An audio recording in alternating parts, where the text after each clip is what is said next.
Let me know if the game is too quiet or too loud. Because I know when we switch over to a different game that's not Dead by Daylight, it can be a little... Yeah, sorry. Oh, ooh. I feel like that's new. Yes, and I have a question. Let's see what that is, because that seems new to me. Ooh, that is new. Okay, we can ask about Anita. Okay, let's do that. Anita, if someone has an overwhelming need to control everything, what could be behind it? He raises a bushy eyebrow. I'm sorry. Whom exactly are we talking about here? Okay, just an acquaintance of mine. It's about my parents. Paranoid. Why is it so important? Do you know her? Okay, let's not be paranoid. So is it about my parents? That's quite an important subject. Okay. All right, let me give you a general answer and we can dig into the details afterwards. This is our therapist, if you weren't here or you don't remember. There could be many reasons why someone develops an intense need to control others and their surroundings. Okay. More often than not, it stems from an experience of helplessness or deep uncertainty, usually rooted in childhood. Okay.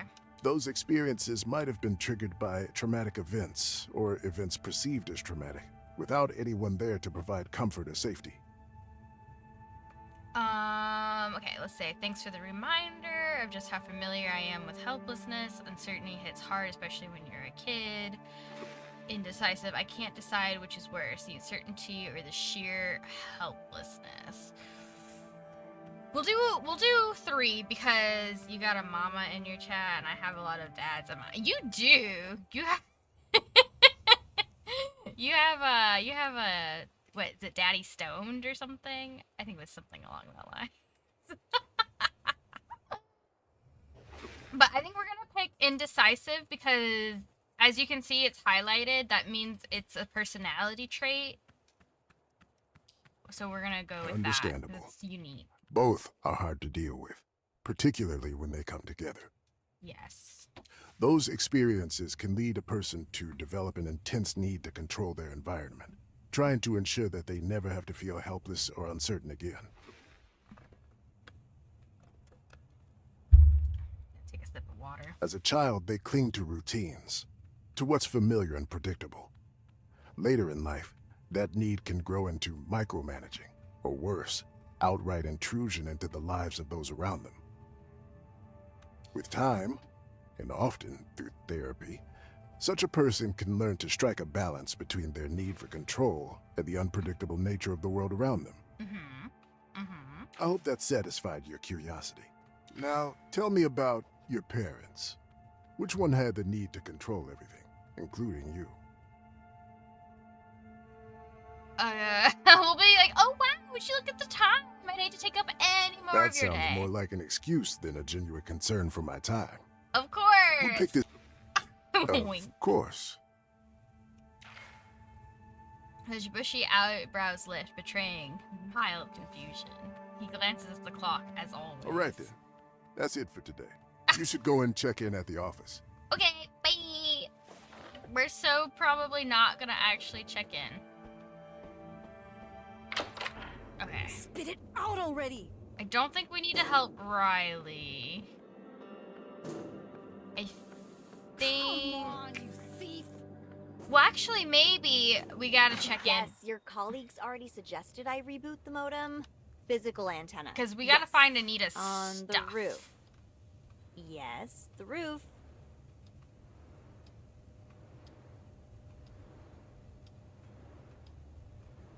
Game, hello.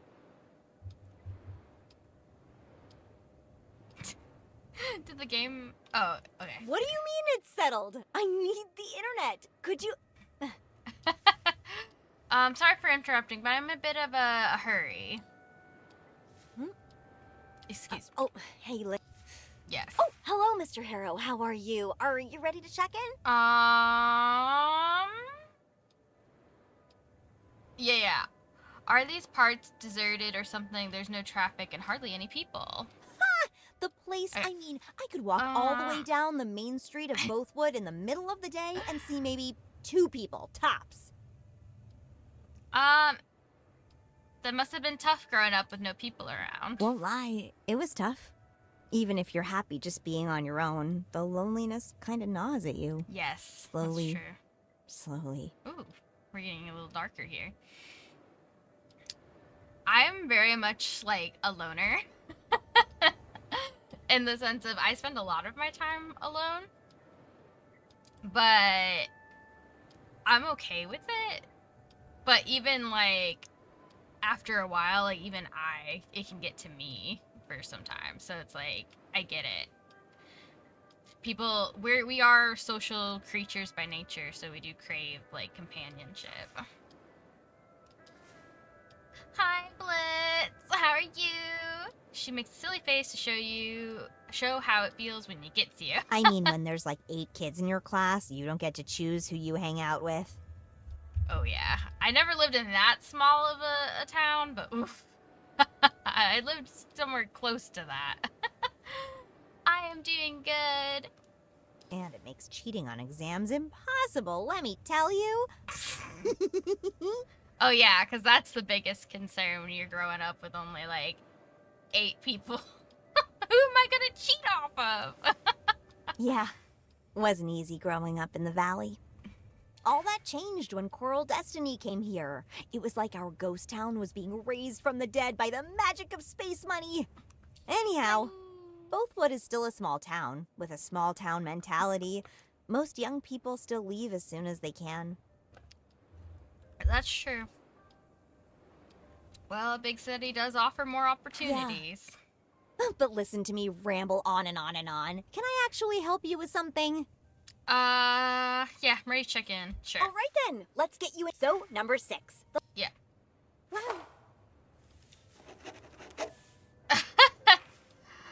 As your eyes meet, you can clearly see that her wish to share the story about electronic locks fade away. All right.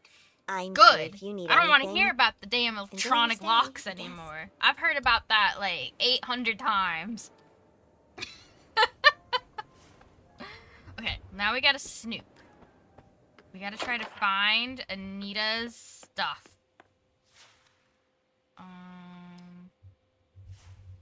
Let's see here. You're just now heading? Oh my god. Okay, can we maybe talk to her? How can I help you, again? Mr. Harrow? I can't. Damn. Where would Anita's stuff be? Could I get into this room? No.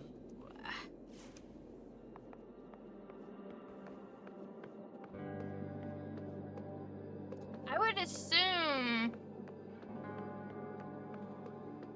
it's probably in Frank's room. But how did we get? Okay, see, it says search Anita's car. Okay, how about we try to go search Anita's car? Go down the stairs, sir. Thank you. Thank you. Lapel in second.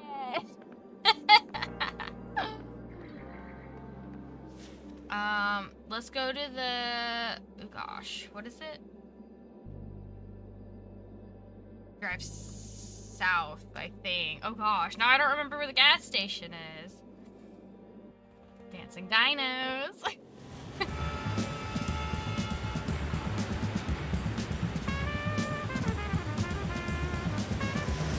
I love the little music. Oh yeah. Ugh. Oh yikes! Yikes! Yikes! Yikes! Yikes! Oh, someone's calling me.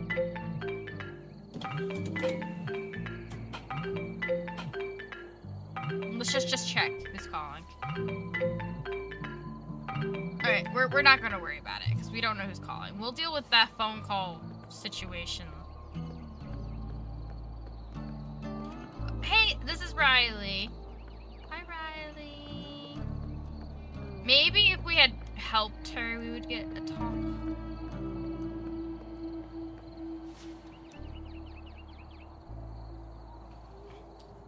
How do I search it?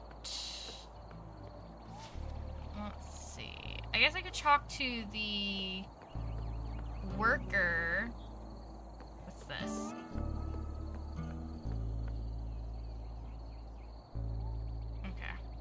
Let's go in and see if we can talk to the gas station attendant. Welcome to Max Gas. Hi, Max. You need some help getting gas in that city car of yours, you don't want something else? We got no booze, mind you.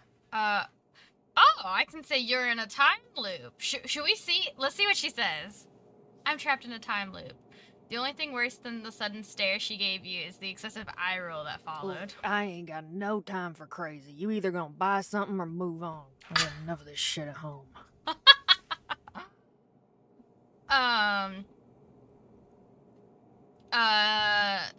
You don't believe I could be awkward. I meant that I'm trapped in figuring out what to buy. No, seriously, I'm reliving the same 47 minutes over and over again. Here, I'm gonna... Alright, listen now. She leans on the counter and points her finger up the road outside. Just follow this road north and you'll reach the motel. Ask there for Doc Fink and you'll be all settled. Aw, so Now, they all know. buy something to move on. I get it. And she nods and returns to her routine. Hey, Max. What's up? Hey, Riley. Here's for the gas. You don't happen to keep some coffee? Now coffee. Nah, those make me twitch like Uncle Ben on a clean day. I'll pass, thanks.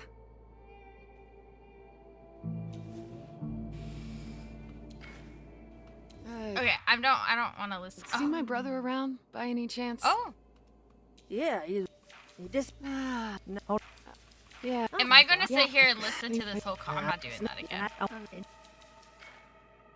Stop listening, thank you.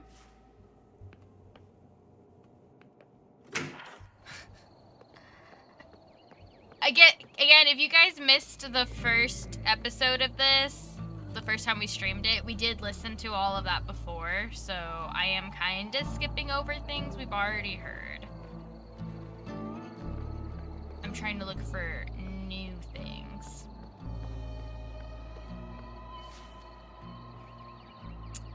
I don't know how we could search, because I'm not seeing a way to steal the keys. Okay.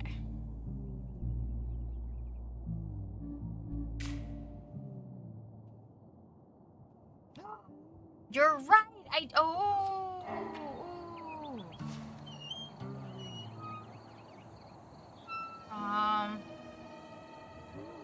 Oh yeah, let's call Ben. Call Ben. Okay. Ben Fleming. Sorry, can't talk now. Quite busy. Call later. Hi, Kingpin. Welcome in. How are you doing today? When will you be available? We'll just say sorry, so sorry for interrupting. No, it's quite all right. Yeah. Gotta go now. Bye-bye. No! Okay, so we have to call him, like, earlier. Damn. Okay, so I guess we gotta start the time loop over again.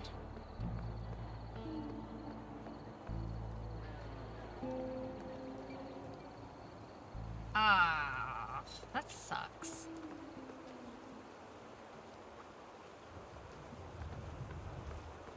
Okay. I guess we're just gonna drive until the, because we're gonna have to reset, because we need to talk to him earlier in the day.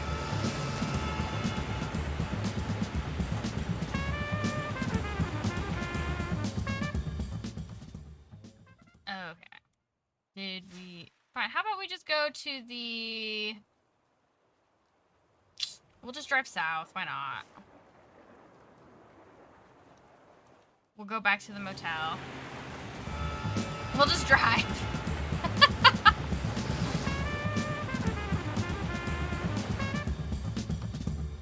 Yeah, we're making, Dan split the turkey, or deboned the turkey, and we got,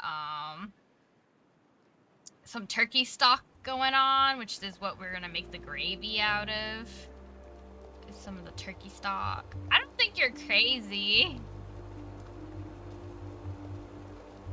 Okay.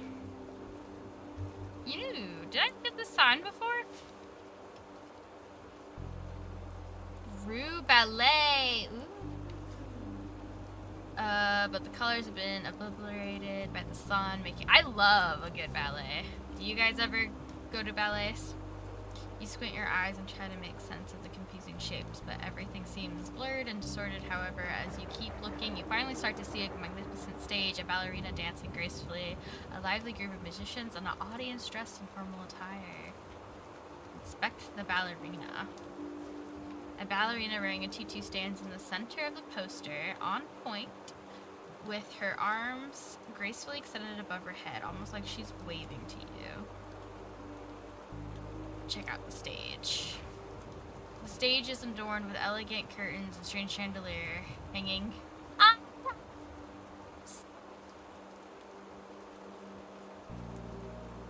Hi. Did you watch any? Did Stranger Things drop yet? Is it out? And did you watch any of it? I have not, so don't spoil nothing.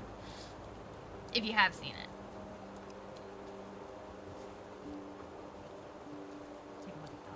I've been not looking at stuff. Not yet. It's not until 8 p.m. Okay.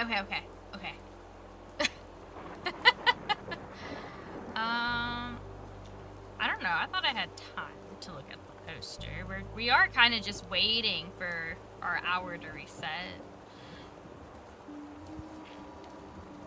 Our 47 minutes will sit. Patiently waiting. But no.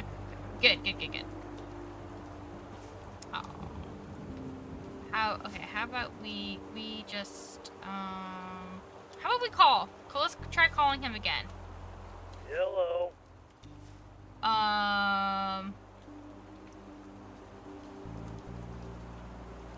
Hello, Mr. Fleming, I presume? I'm not buying anything. No, I'm not here to sell anything. I just need to ask you something. Yes? I need to get to Anita's stuff, the things she's left at the motel.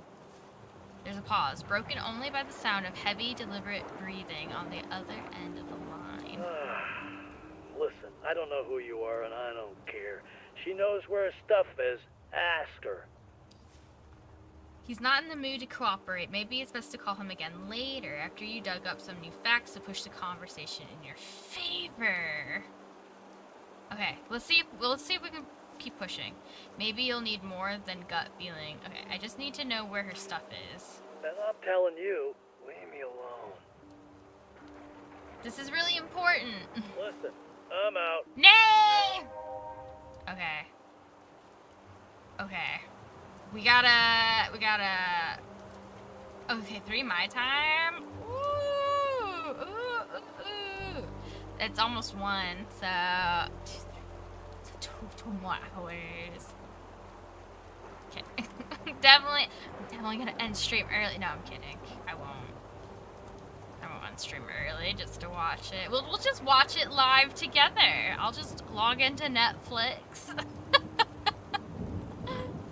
And then watch it on stream. I'm sure I could totally get away with that. Drive north. Wow, Dan, wow. The shadiness.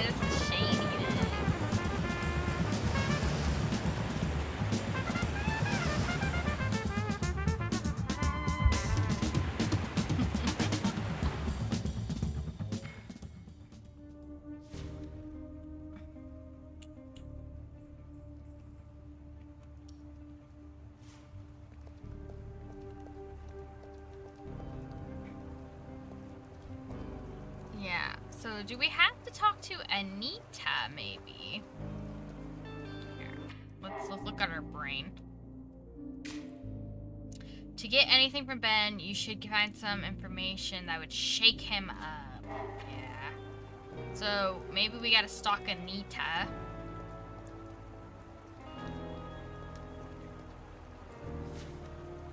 Walk the rest of the way. Although I think our 47 minutes is gonna reset. We're soaked. It's fine. Not that it matters.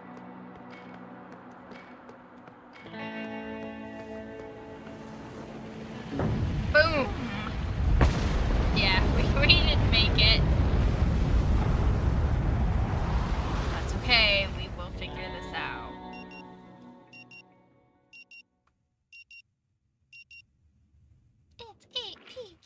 him. Still with me, Mr. Harrow? Okay, yeah, bye. Mr. Harrow, please. Okay. I'll break you open if I have to. Shush. Okay, give me my car. We gotta go to, yep, go to the bar.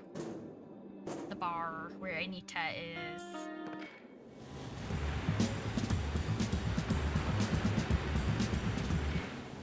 And now we walk.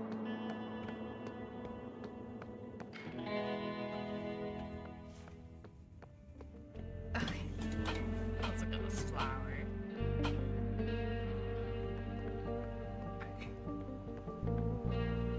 Anita.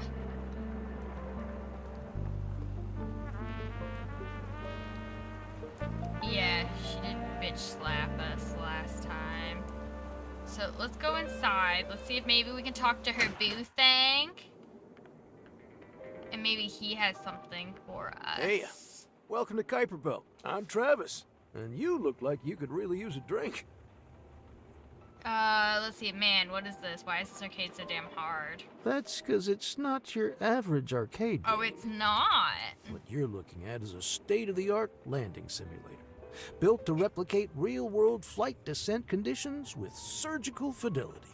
Let's see. You don't exactly look like an astronaut. What's this thing doing here in a bar?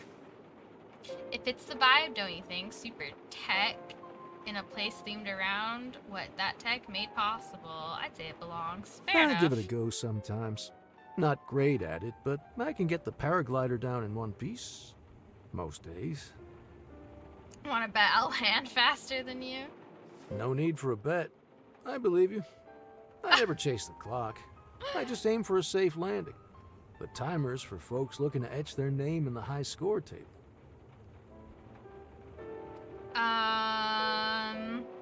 Do you think someone's actually watching the scoreboard? I definitely don't.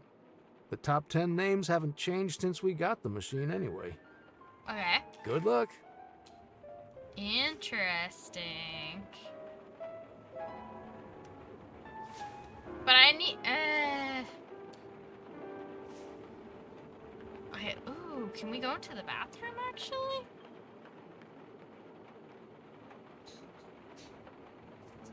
Yeah, okay, so we can't. Ooh, but we could look at all these. Some kind of abstract art or just an explosion of paint. Someone called expression.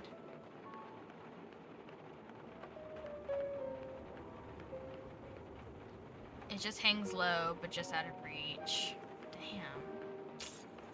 I guess coming here didn't really matter, huh?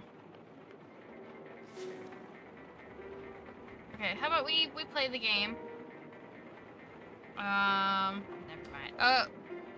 I can only do it until the loop ends. Darn. I was hoping to find some information on Anita. Ah, that's kind of bollocks. Anita, darling. Because every time I hear the name Anita, I keep thinking of 101 Dalmatians. Cruella de Vil. Going, Anita, darling. Okay, so it seems like I cannot interact here, which kind of sucks. I was really hoping I'd find some information.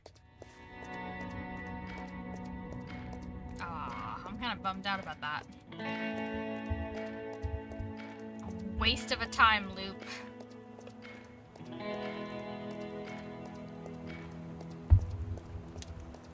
I just for sure thought we'd uncover something.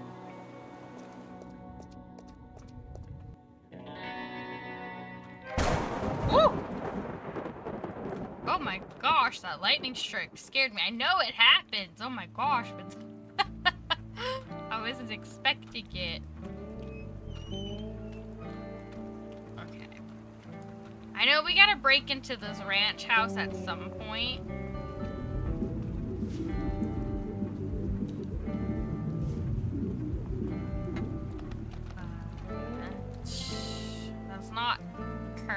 because right now we have to find Anita's old stuff and search her car, but I'm not sure.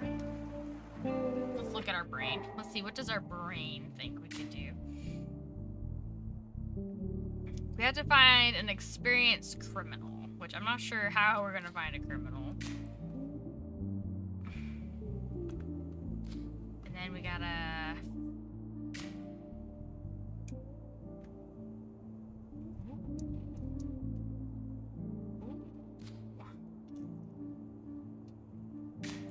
It seems that he's busy before 8:30 p.m. Best to call him after that.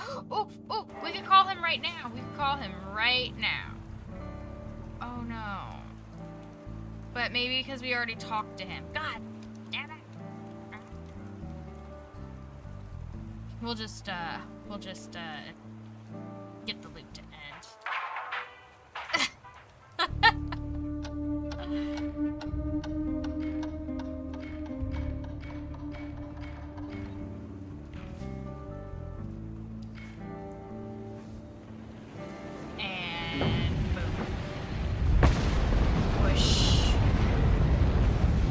Close your eyes.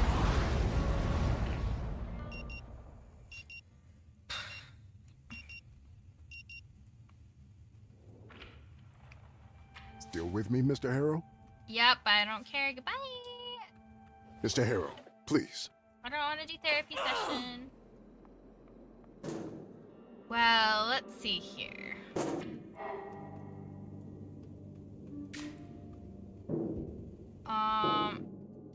She does seem to have lost her notebook. Robin complains that Anita is trying to control her life. Frank towed her car when it broke down earlier. What is this? I'm checking this link out real quick.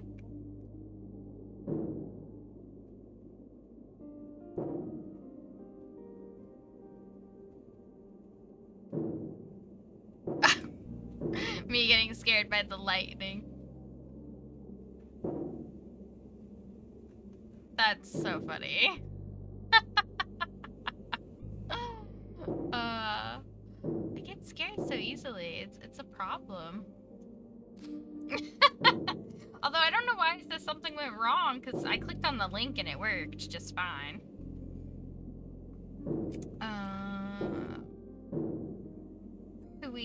What should we do?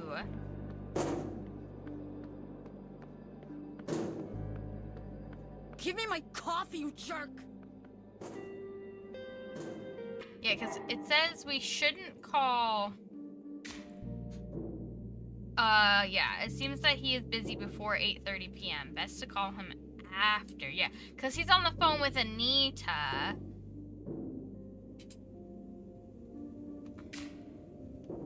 But it's not worth calling him because we need to find information that would shake him up to get him to talk. We gotta blackmail him. No, I don't want a customer satisfaction survey. I want the internet! Excuse me, I gotta snoop around in this shit. No, okay, there's nothing to snoop around in here. Maybe the laundry? No, okay. I'm like, just let me snoop. Mm-hmm. Okay, you. Hi. Okay, hurry, I'm in a hurry. Oh, hello, Mr. Harrow. How are you? Are you ready to check in? Sure, I like to get my room. All right then. So, number 6. The last... Yep. We're getting faster at this. We're getting better at navigating her shenanigans. Maybe... Ooh, could we maybe... I'll break you open if I have to. Could we maybe flood this room? I need ideas, guys. If you guys have any ideas on what we could blackmail Ben with to get him to chat. Wait! This girl knows stuff about pretty much everyone here. Maybe we could talk to Riley. Maybe Riley will know some dirt. Riley. Come on, you thief! Riley. Okay. the vending machine, because we know how to do that. Sure. And make her coffee, and she'll love us. Oh, nice. Oh, yes, Anita. I have a question about Anita. Sure. Anita? She's the queen of hospitality here in Rue Valley. What's up with the hat? I don't get it. Why is Anita the queen of local tourism? I sense sarcasm at least a bit. And Anita.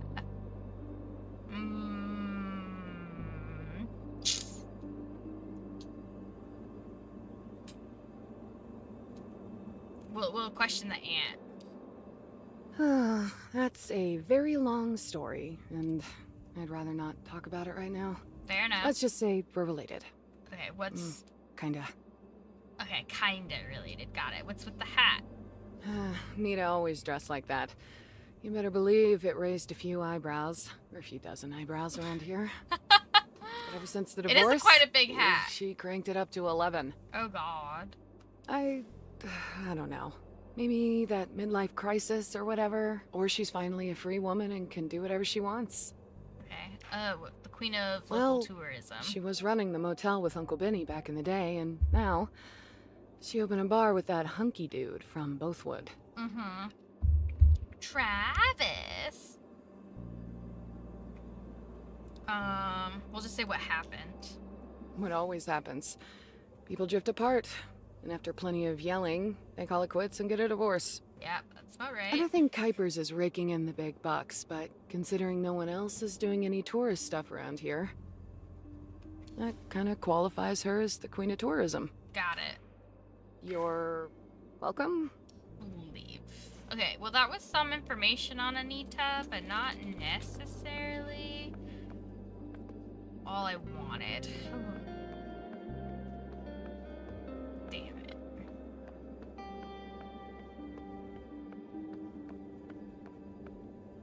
What else could we... Who else could we talk to? Try talking to her again. How can I help you, Mr. Harrow? No, we got nothing to talk to her. Okay. We've exhausted all the dialogue there. She won't tell us anything more about her mom or dad. You think you could tell me more about Ben? Give me something about Uncle Ben. She's still sipping the coffee. Damn. Okay. She's enjoying her coffee. Ooh, anything in the trash, perhaps? Ooh, let's look. Garbage probably thrown out by the residents of the motel and forgotten by whoever was supposed to pick it up. Okay.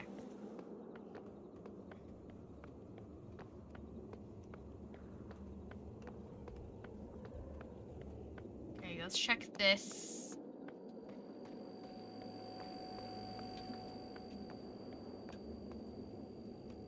Buzzing, because we haven't seen the guy who crashes into that, so he escaped the time loop.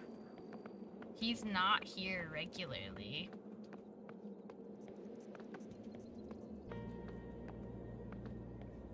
So where did he go? And I have to find a criminal.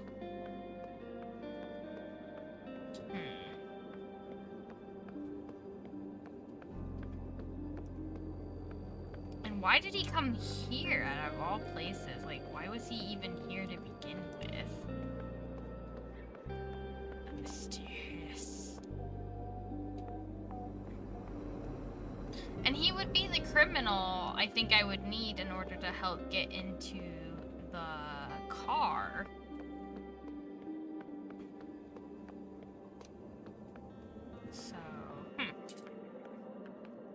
We could go into our room. Maybe there's something we can do in there. Let's see if there's something we can do with our suitcase. Oh, no, just put it away.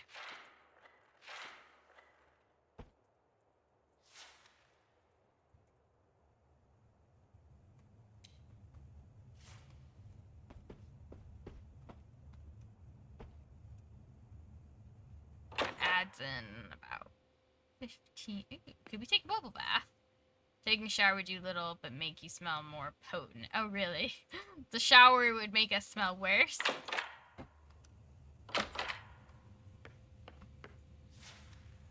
There are so many dark patches that this can barely be called a mirror. A small cup is on the shelf. Okay. Interesting. So we've explored quite a lot. What about this phone? Half appliance, half fossil, stubbornly. Okay. Because I am curious. Because we have exhausted most of our dialogues.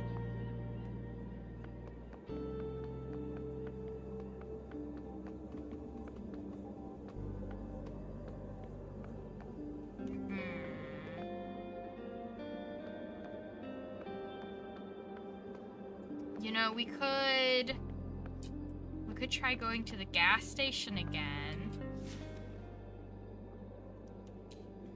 Yeah, let's just go to the gas station. Because all we know is we gotta wait till after 8:30. Which only gives us about 17 minutes to talk to Ben.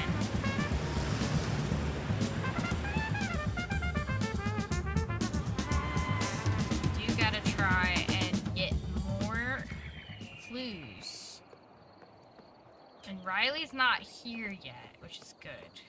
Because if Riley shows up, that's when... Can't really... Wait, check the books. The casual abandoned ledger lies on the counter left. Okay. She either feels completely safe, or the sparse numbers aren't worth protecting. Okay. Let's see. Welcome to Max Gas. Hi, Max. You need some help getting gas in that city car yard, or you don't want something else? We got no booze, mind you. I heard you're one of the Ks. You're right. What about it? I'd like to learn more about the history of your great family. For a short moment, she seemed puzzled by your request, but decides not to question it. Well, my great-grandpops came to this land some 130-odd years ago with nothing but a herd of cattle and a desire to make a name for himself. Maynard Kay was his name. Slowly, with hard work and a lot of sweat and blood, he purchased the whole valley from the state. Made it his own. Our family filled its coffers and prospered and built a magnificent ranch manor house. Why do I sense a butt in there? Because every good story has one, I guess. Anywho. I love her. But the butt of this tale is the industrialization of food production. It became much more profitable to cram as much cows as you can into concrete and metal boxes, make them live in their own shit, and pump them full of antibiotics. Yeah. I even heard the poor things are forced to eat their own dead.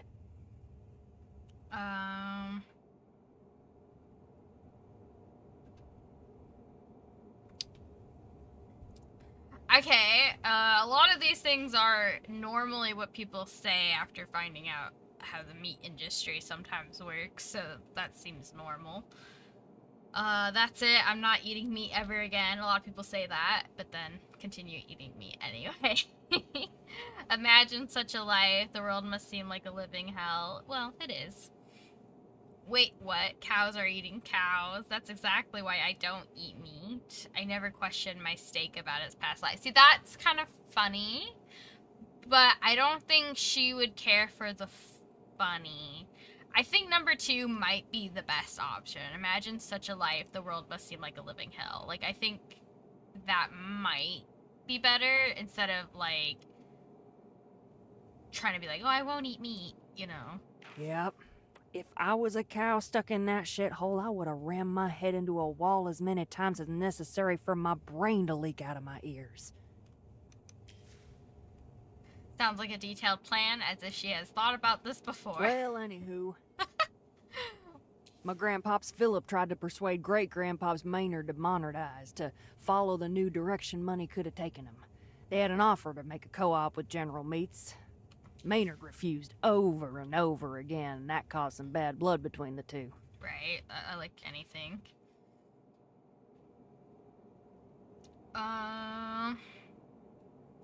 He must have loved his cows. Well, I agree with Philip. If you don't follow the times, you get left behind. He was in the right. You have to stick to what you know. So I feel like there's like a in-between here. you know, of if you don't follow, you get left behind, but I also feel like you gotta stick to what you know. I feel like there's kind of like that middle, like, cross-section of you can do both. But I think we'll do 3 because I think she's leaning more that way. That was kind of the point, you know. If they industrialized the cows, Maynard would lose both the only thing he knew how to do and his way of life. Yeah. So, Kays kept on doing as Kays ever did, herding through the whole valley. But the industrials were making more cheap meat over, flooding the market. And eventually that choked the family business dead. Thanks for the 25 bits? What? That scared the shit out of me. Oh, those special tomato. Oh, okay. See, that doesn't pop up for me right away. I just get the sound alert that someone spent some money. Oh, okay. And as his business was dying, Maynard died. Oh. I'm just grateful he bit the dust before all he built with his own 2 hands fell to nothing.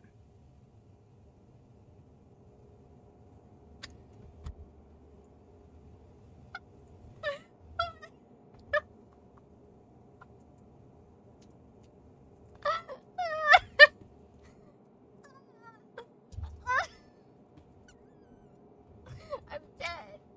I've died. He died, evil clown laughing, yeah. Oh my god. Oh, that scared the bajabajas out of the bajeebajeeses of my ha-ha-has. Whew, okay.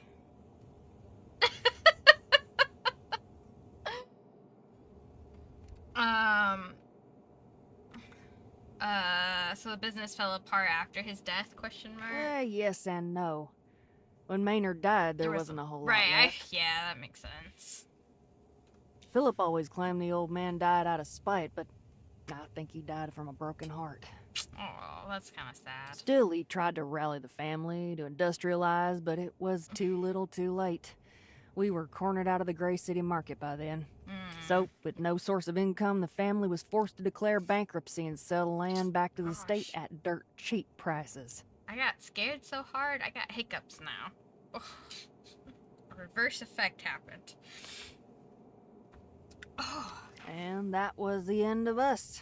Within 1 generation, rise and fall of the House of K. Maybe it's for the best. The K's would have just turned into a meat family. Lady, I know stories. This is not the end. So corporate greed won. The story never changed it. Yeah. Because I'm a writer. That's something we found out. We're a writer, so we can be like, I know stories. This is not the end. It's the end for now. There are other stories about my family, but I ain't got the heart or mind to tell them.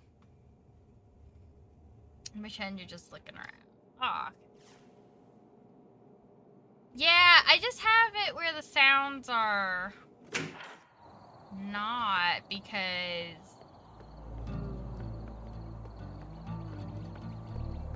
well, at least like with the random ones, they have copyright sounds in them. So, like the chippy chippy chappa chappa. Or, you know, Pedro. So it's like those ones could get copyrighted.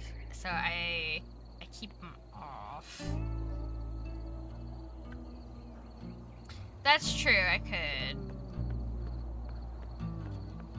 Let's see, maybe there's stuff behind here. It's only 8:13.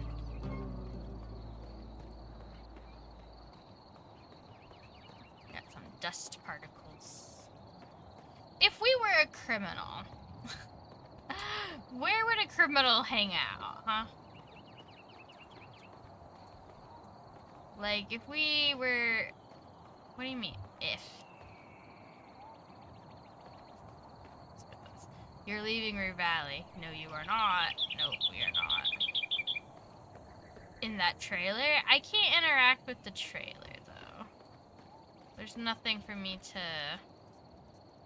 interact with here. You guys can't see my mouse, which is... Why can't you see my mouse? Hold on. Let me see if I can put my mouse.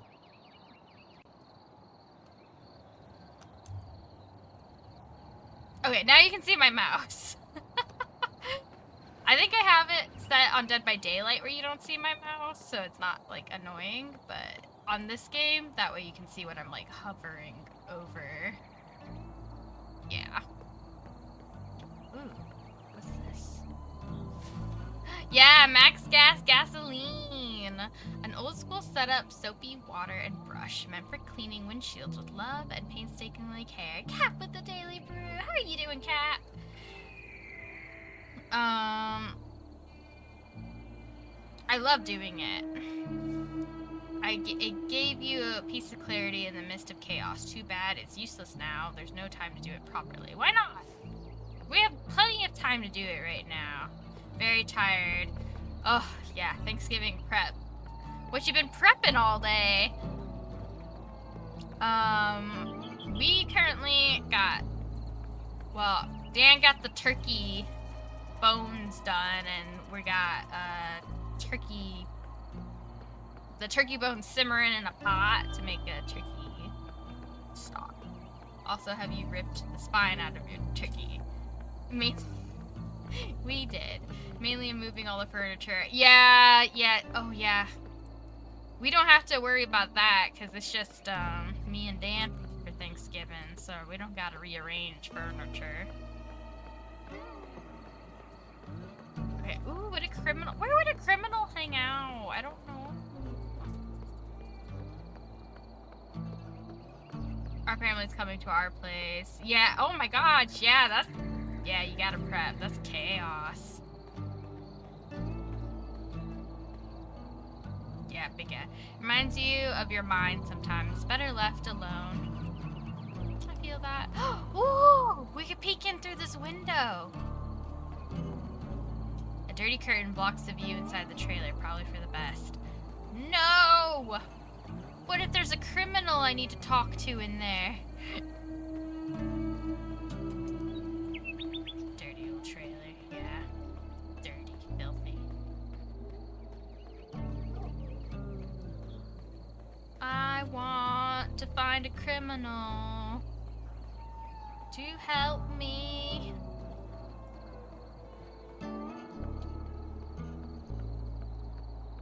Well, because the other guy that's at the motel, he's technically like a criminal, but he's like an accidental criminal. So, like, I don't know how much help he would be about breaking and entering.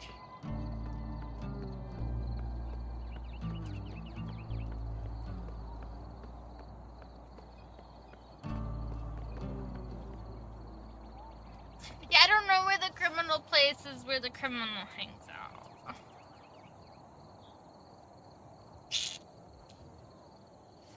Maybe the roadblock? Under my bed, I suppose.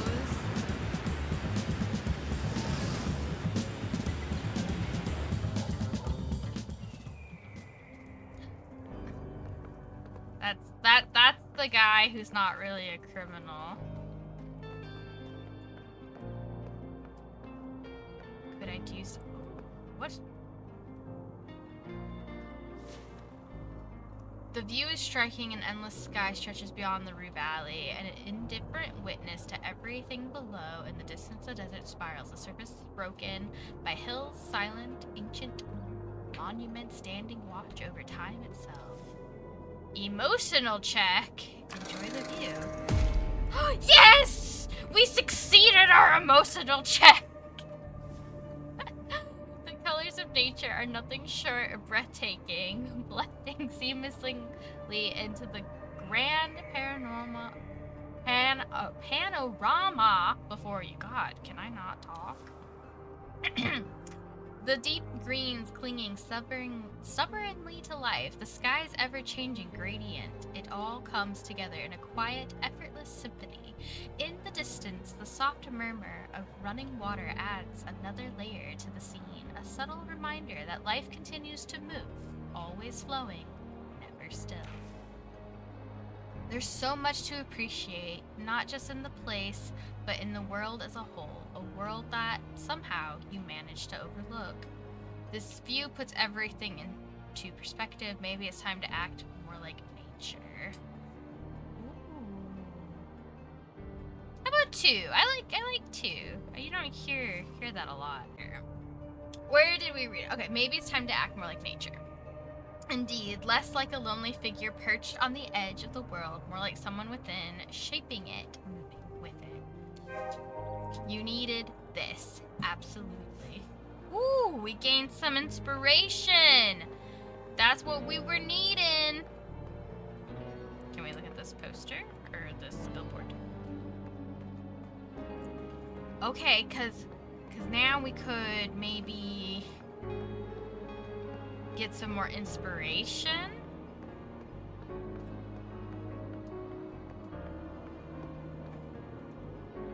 The bleached face holds a message. Its meaning long surpassed to the elements. Okay. Well, it was good we came here. We got some inspo. No criminals that I can see, unfortunately. Can I touch these? What can I do with these? Each folded bears Coral Destiny logo, faintly glowing in the dim light. They'll slap their name on anything. Wait, what's next? Giant logos projected onto the overpass while some futuristic speaker drones. Please remain calm and wait for the roadblock to end. And a vending machine robot rolls up offering complimentary hydration courtesy of Coral Destiny. Plus a smiling pamphlet dispenser. That was oddly specific and a little terrifying. Yep. Okay. Oh! Well, we do have... So we finished that. We're working on that. We do have... Oh, we do have enough inspiration, willpower to steal this car. Ooh, guys, we're gonna go steal a car. We will become the criminal.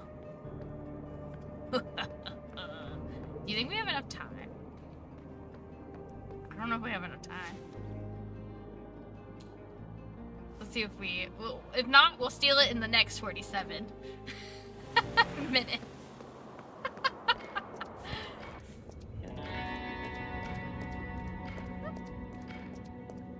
Come on, walk faster. Run! Sprint, damn it! We're gonna steal that fancy sports car. I can't wait. Woo!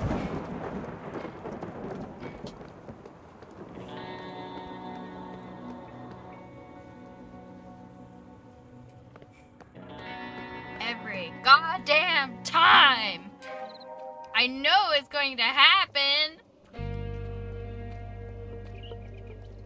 Oh, at this point, I'm just more pissed at myself for getting scared by it. Okay, let's steal it. Oh, but you would call back.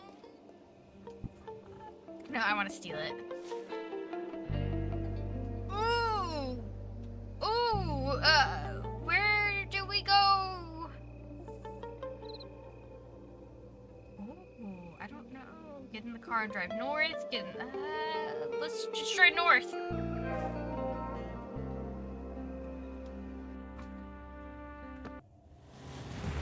Yay! I mean, we're not gonna be for long.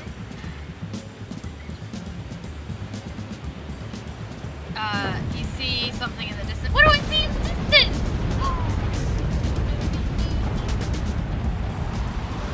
It's hard to make out, but the road leads into a tunnel, some mining equipment, and a car just before it. There's someone next to the car, but even with this car, you can't outrun the loop.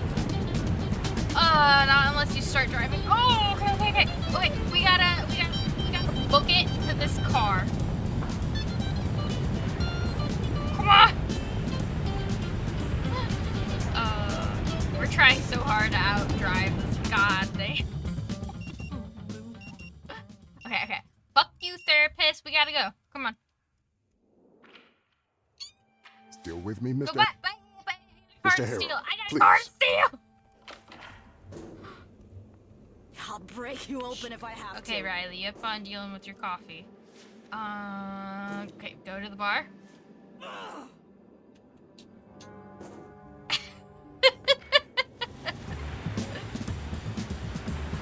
I love this. If you were stuck in a 47 time loop, like what kind of crimes would you commit within the 47 time loops, you know? Come on. We gotta steal it. Steal it. Okay.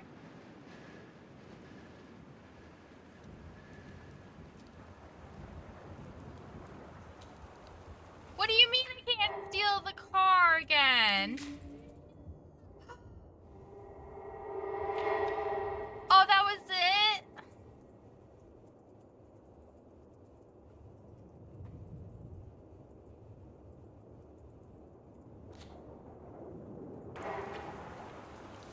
Oh no, I can.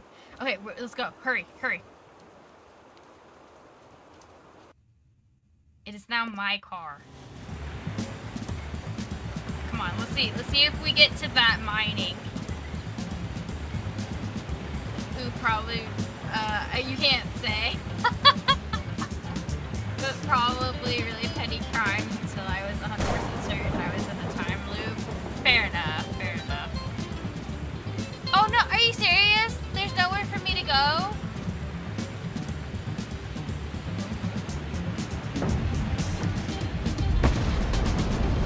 I for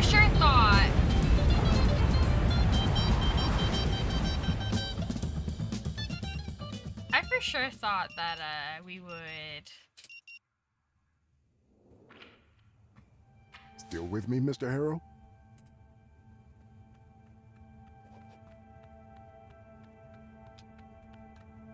Okay, so now I'm out of ideas. Mr. Harrow, please. Well, we could drive other places.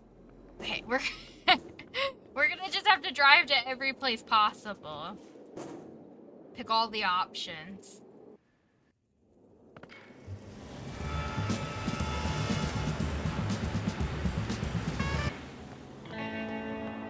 I will walk 500 miles. I will walk.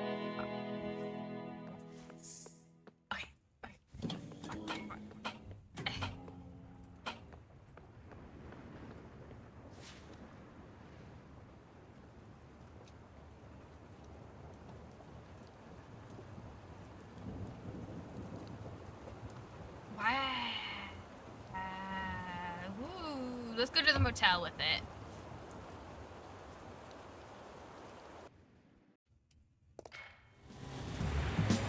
Yeah, we're driving a nice fancy car. What? Why did it switch my car? Oh yeah, because of the roadblock.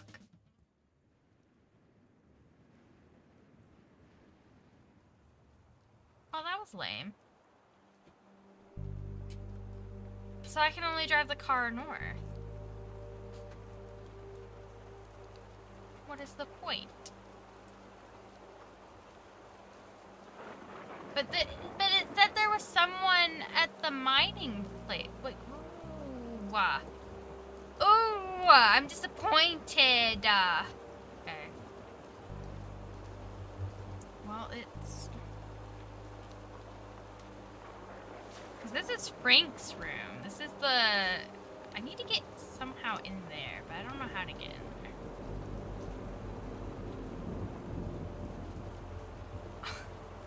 I just had a crazy idea. What if, during our therapy session, we tie up our therapist, and then we break a hole down here, and then that's how we get into the room. Do you think the game would let me tie up our therapist and start smashing the wall down? At this point, I'm desperate. I'll do anything.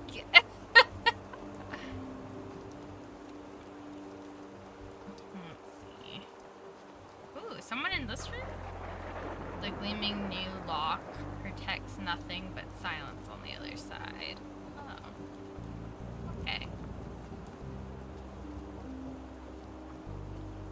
Free Wi-Fi. Yeah, that's a lie. There's no Wi-Fi. Clean rooms, that's a lie. There's really no, cable TV, not sure about that. But vending machine broken. Lies. All lies.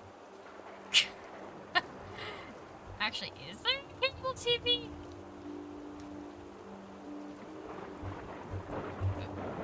Go up here. Please. Upstairs. Upstairs!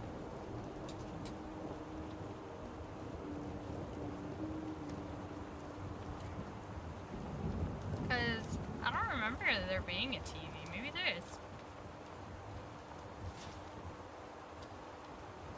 Oh, I don't have...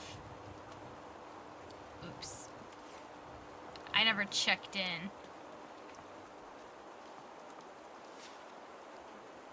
Do you think he is here?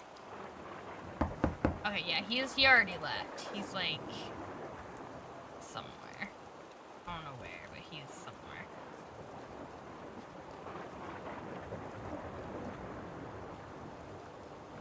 He probably is at the bar or in here still. No, yeah, he's at the bar. Can I talk to you? Are you ready to check in now, Mr.? Yeah, sure, gimme. All right then, let's get you. So, number 6, the last one. Yep. Wow.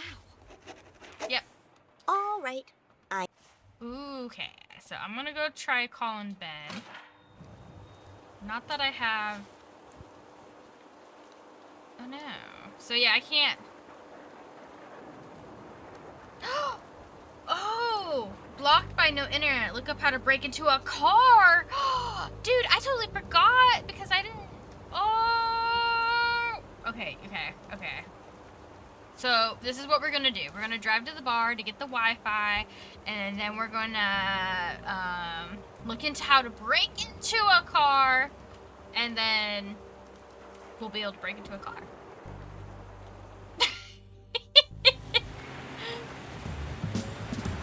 I totally forgot we had our phone, but there's no Wi-Fi.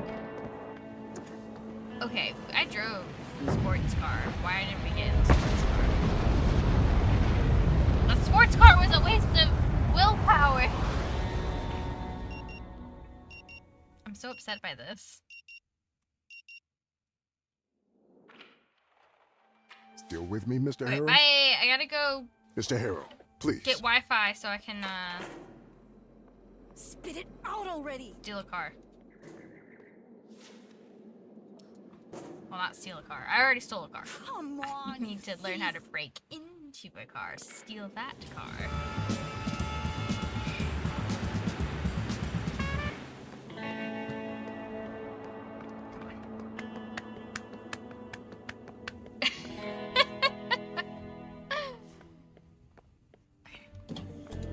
Wi-Fi. Anita bitching on the phone. Her ex-husband. We got Wi-Fi. Let's quickly... Yes!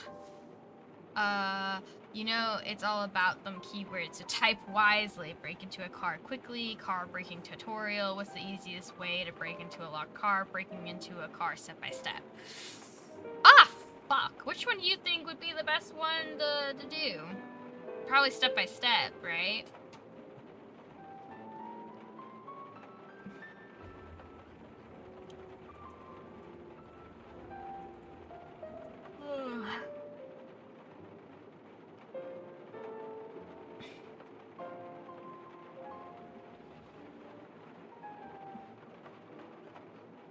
Yeah, let's do step by step. The 2 videos catch your eye first page: speed run, car braking video tutorial, and car brake and entry explained by a professional. There's also an article, car braking in 4 easy steps. Professional.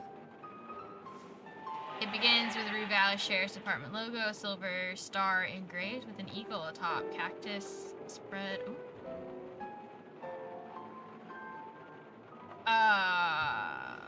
Nice try, cops. Yeah. Nice try. I guess the article.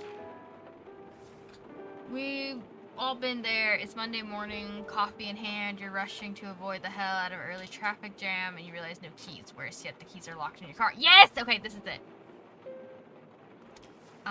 But fear not. This is a quick. Yes. Below is the intro to 4 steps. Ignore the sense of deja vu. Let's see those steps. The only vibe I'm getting is that I don't trust this article. Let's take a look. Okay, wait, who's the author? Nothing at the top of the page suspicious. So you scroll down, all the way down, and there it is in small print. Roger. Who's he? Roger Dwyer? And then you realize it's you. It's me! Roger Dwyer is me. One of the pseudonames from your past life as a content writer.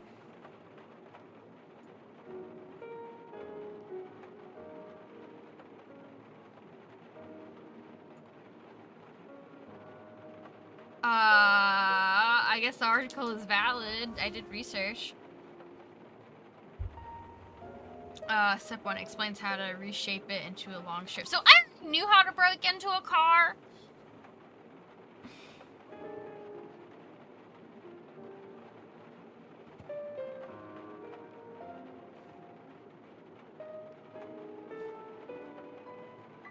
Okay, we're gonna go roll with it. In step 3, the only thing you need to do is push the wire until you hit the lock. I was going through some tough times back then. Yeah, keep on reading. Joke's on you, though. Times never ended. Yeah. Then in the final step 4, the article describes how exactly to fiddle with the lock using the sharp end of a wire. Okay. Of course, everything ends with a pop. At the window opens. Okay. Sounds easy enough. Let's try. I'll have to laugh at myself when I try this and it fails. Checks out other searches just to be sure. Yeah, sounds easy enough. Let's try it. Yes! Okay. I don't think we can make it in time to do it, so I might have to wait. I like that I just call it my fancy sports car. Because I wasn't caught stealing it, so it's just mine. Yeah, I don't think we make it back to the gas station in time. Although this part of the walking does help. Yeah. See, having the car does make it a little faster to get back. So that is pretty helpful. Gas station.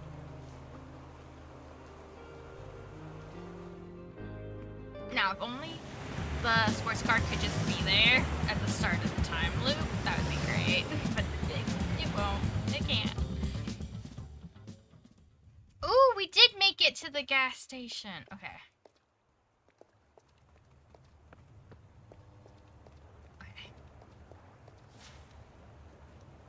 Okay. Oh. Pick the best wire. Okay. Oh gosh, I don't remember.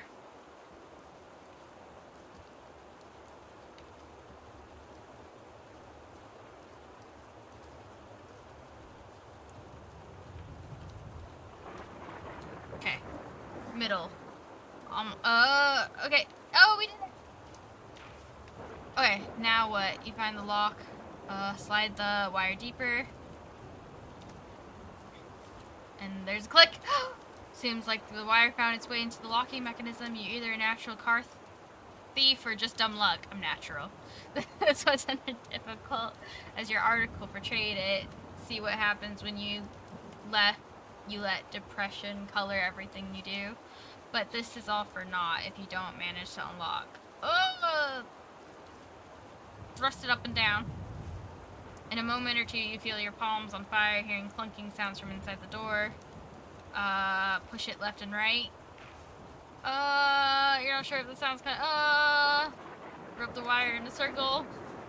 If you're being fair to yourself, you're not sure if this is even doing anything. Oh no. And then, we did it! Okay, enter the car. Oh gosh, okay. Leather seats, wooden dashboard, LED light strips around the cabin. Ooh, props to you, Anita. And there's me eating a stale rice noodles for breakfast, lunch, and dinner. Luxury all around, yet the car's broken down.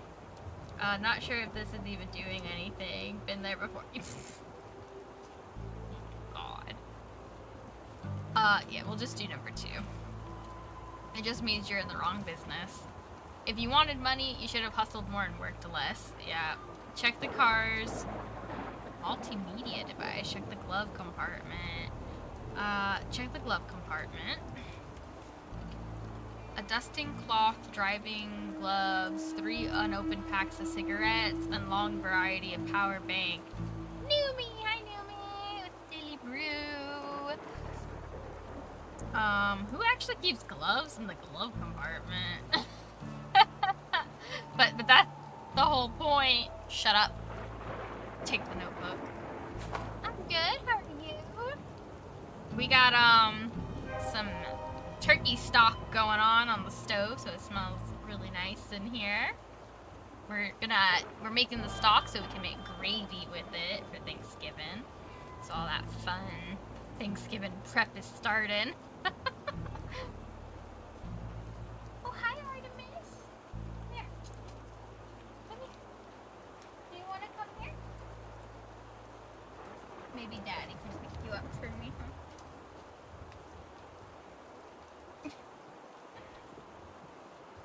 huh? Nope, she doesn't wanna. Yeah, turkey ass. Okay, what else should we check? We took the notebook. Let's check the storage bins. Half-drunk bottle of Coral Destiny Martini Dew. A book titled How to Be the Best You. Be the Best You.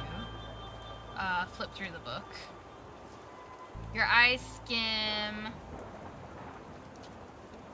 across dozens of pieces of generic advice, from drinking a cup of water first thing in the morning to cleaning your room to arranging a wholesome routine for yourself before bedtime. You've written dozens of such articles, some of them verbatable diarrhea of words. The book looks like an especially potent anthology. The cup of water is valid advice. Keep on looking. Check the sun visor above the steering wheel.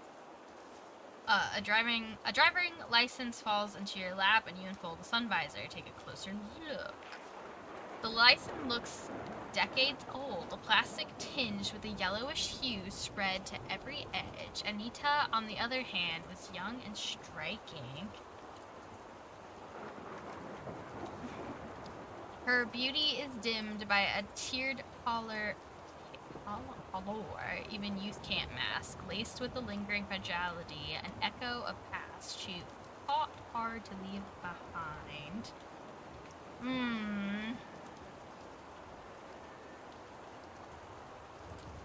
She must have been sick. It's always illness with you, or maybe she just forgot to moisturize, huh? A birthday catches your eye, June 4th, 1977. Check the car's multimedia device. Let's check under the seats. You find only a handful of sticks of protein-infused chewing gum and another handful of nothing. I guess we'll check the multimedia device. There's a bunch of options: music, navigation, emails. Open the email app. Anita's logged out. Seems like she doesn't trust Frank with her privacy. I wonder what she was listening to. The last thing Anita listened to was the album Midnight Shift by a band called The Petty Gold. Check the navigation system. Seems Anita was heading to 164 Cherry Hills Road in Bachwood. Never got there though, since this midlife crisis on wheels died on her. Run a quick search on that address. There's a business associated with the location. Salone Solutions. Okay. It looks like one of those financial advisory firms that seem to be popping up everywhere lately, almost like they're multiplying overnight. Hopefully the same can be said for their clients' funds. Okay. From the looks of the chariot, they've advised her well. I'm paranoid. It's a front. It must be. For what? Paying good money to be told how to spend it. Yeah, we'll question it. We're a detective. Yeah, that's genius level logic right there. Okay. I'm kidding. Okay. Okay, now we did our brain. So now let's go. We did it. Well, we did. We searched the car. We did. Is there more to search?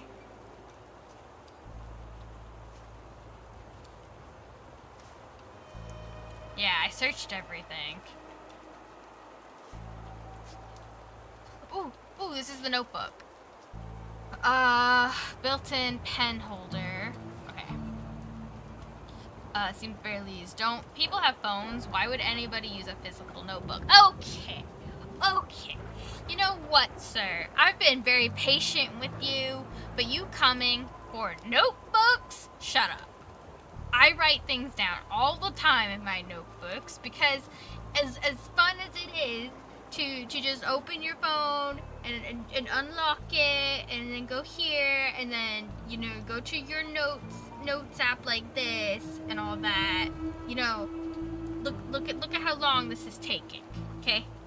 See how long this is taking, sir? I know you're a fictional character, you can't see shit, but now I have to get the new notes. Right? See, it's not even making a new one right now. I don't know why. There it goes. See, it takes so long. Look at this. So if yeah, see, now I have it open. You can see. See, it's open now. I could type. But you know what? I might have just forgot everything I was going to write down. But now look at this. Oh, I have an idea. I need to jot it down. Oh, click. I can write it down right now. That's why.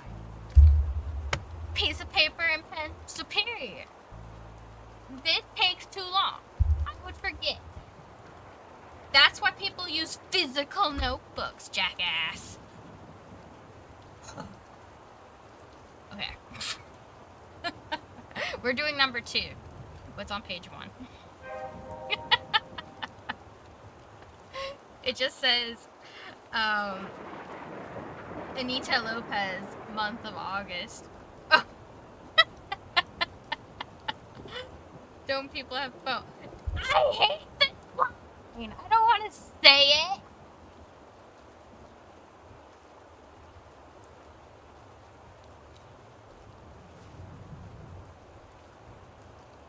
Some just prefer the feel of paper, especially those who aren't cursed with your chicken scratch handwriting. Take that. I forget what our character's name is, but yeah, you got chicken scratched handwriting. Suck it, loser. You breeze through the used pages in a single breath. All you find are a few meetings scheduled this month. I ain't gonna lie, that was me last night. I had a long shift.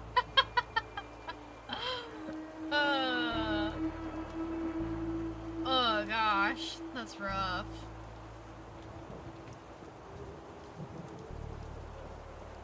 That means nothing to you. Okay, and then the very last entry for today. A meeting at high noon with one Aaron Salone along with a phone number, presumably his. See what else is there. Blank pages of high quality stock, dozens of them.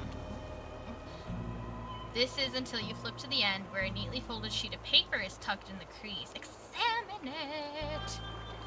As you spread the paper, you notice a filigree SS logo watermark adorning the upper right corner. A colorful chaos of overlapping pie charts, tangled flowcharts, and cluttered bar graphs. It's a dizzying data maze designed to confuse rather than to clarify. Upon closer inspection, you realize it's the annual financial report for Kupler-Belt. While you're no expert, the mention of insufficient revenue suggests that the bar is facing a substantial loss. Maybe that's why Anita wanted to meet that guy. Yeah, the guy. Yeah, oh, we hardly no sleep and getting up at, oh yeah.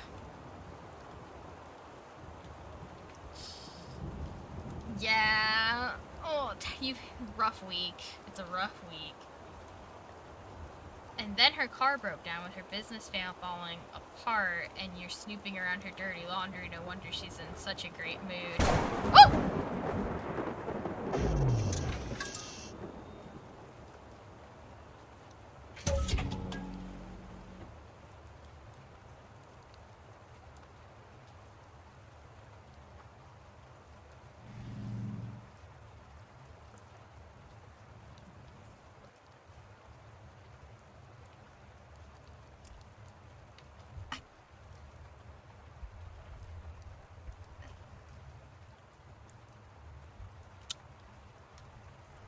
Game. I understand. I understand that the lightning goes boom, but why does it have to keep scaring me? You found the phone number. Ooh, yes. Let's try calling it. You're right, you're so right. Call the number. Yes. He's never gonna stop. And just as you're about to hit end call, a deep, exaggerated, masculine voice, clearly trying too hard, answers. Hello, thank you for calling Salone Solutions. How can we assist you on this fine day? Indecisive. I was just, checking if, okay. I was just, checking if, Anita Lopez maybe managed to meet with you today. First, I know, the lightning gets me every goddamn time. It's so annoying.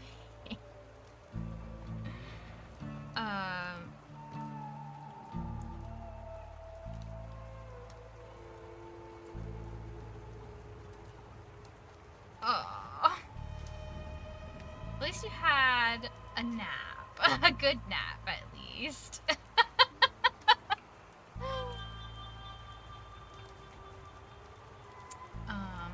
Sometimes you have those naps that are awful, or you just wake up and you're like, oh my god, what century am I in? Who might be asking? Unfortunately, we're not at liberty to disclose sensitive client information. Mr. Nightingale, Miss Anita Lopez. Oh, yeah, we'll pretend to be her personal assistant. I didn't realize Miss Lopez had surplus funds or even the need to, but even given your apparent obliviousness to her meetings, I take it you're budget friendly. What a dick.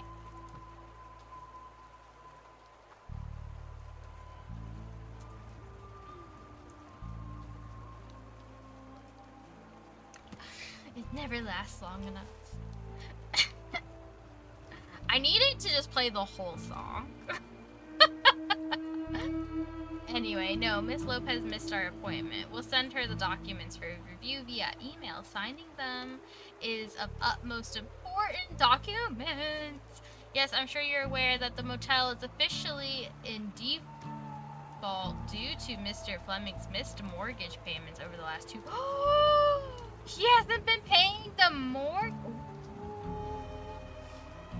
As the rightful owner, your Miss Lopez reached an agreement with New Horizon Bank to have the foreclosure along with the taxes handled through the...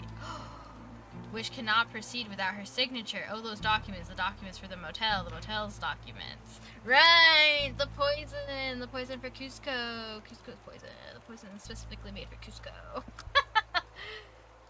I'll inform her ASAP. Thank you. Well, that's an interesting development.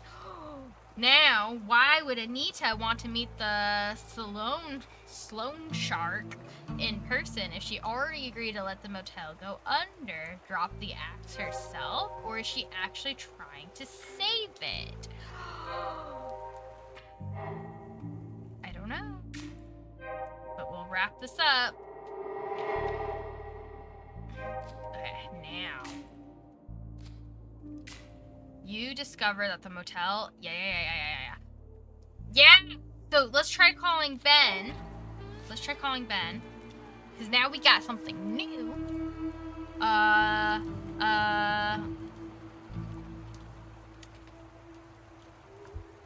he would know Anita doesn't have an assistant. So... And he probably knows what Travis sounds like. So, I'm gonna be her lawyer. Okay. A bold choice. Let's hope he doesn't ask for details you don't know. I'm the lawyer here. I'm asking the question. The phone rings once, twice, and then again, and pause between the rings, blah, blah, blah. Okay. Hello? Hello, Ben. His voice drifts through the line, hazy and unfocused. Mr. Fleming, I'm Malcolm Scribowatsi from Scribowatsi, and Scribowatsi, your ex-wife's lawyer. What? Who? Wait, are you a new lawyer, or did we already meet? I kind of forgot. Sorry, I think my ears are on a delay. You said you're from Scribbly Scribs and Sons? I've been informed that your motel will be repossessed by the bank. Silence falls, weighted and uncomfortable, punctuated only by the sound of him clearing his throat, stalling, maybe, or just trying to find the right words. Where's this coming from? I mean, yeah, it's possible. Actually, let's call it probable. Very probable. Following my client's wishes, I'm here to retrieve her remaining items from the property. Her items? You mean this stuff in the box is what she left behind? Yes. The lost and found room should be a yellow box with blue markings. Hold on a second. Did you say final wish? What happened to her? Thank you so much for the information. Have a nice day. A polite way to leave things, though you can't shake the feeling he might call back with more questions. It's okay. We had 7 minutes. We can ignore him for 7 minutes. He'll forget all about that in about 7 minutes, though. We're good here. Which, I don't know what to do in 7 minutes. We could probably just head back. Welcome to Max Gas. You need some help getting gas? We'll just, maybe we'll look at this kitty poster. Look how cute it is. Ooh, there's more magazines we could look at.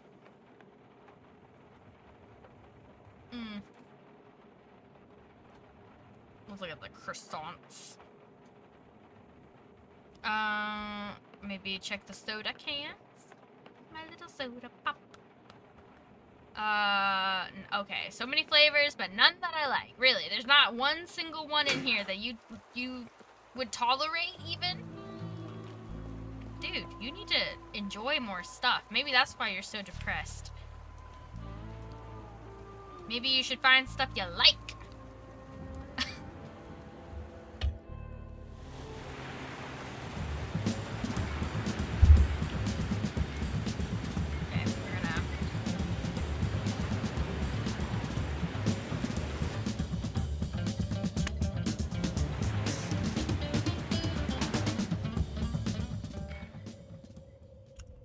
Are you kidding me? Okay, we'll just play a game until the loop ends. You know, I should probably just start doing this now when I want to fast forward because the driving doesn't seem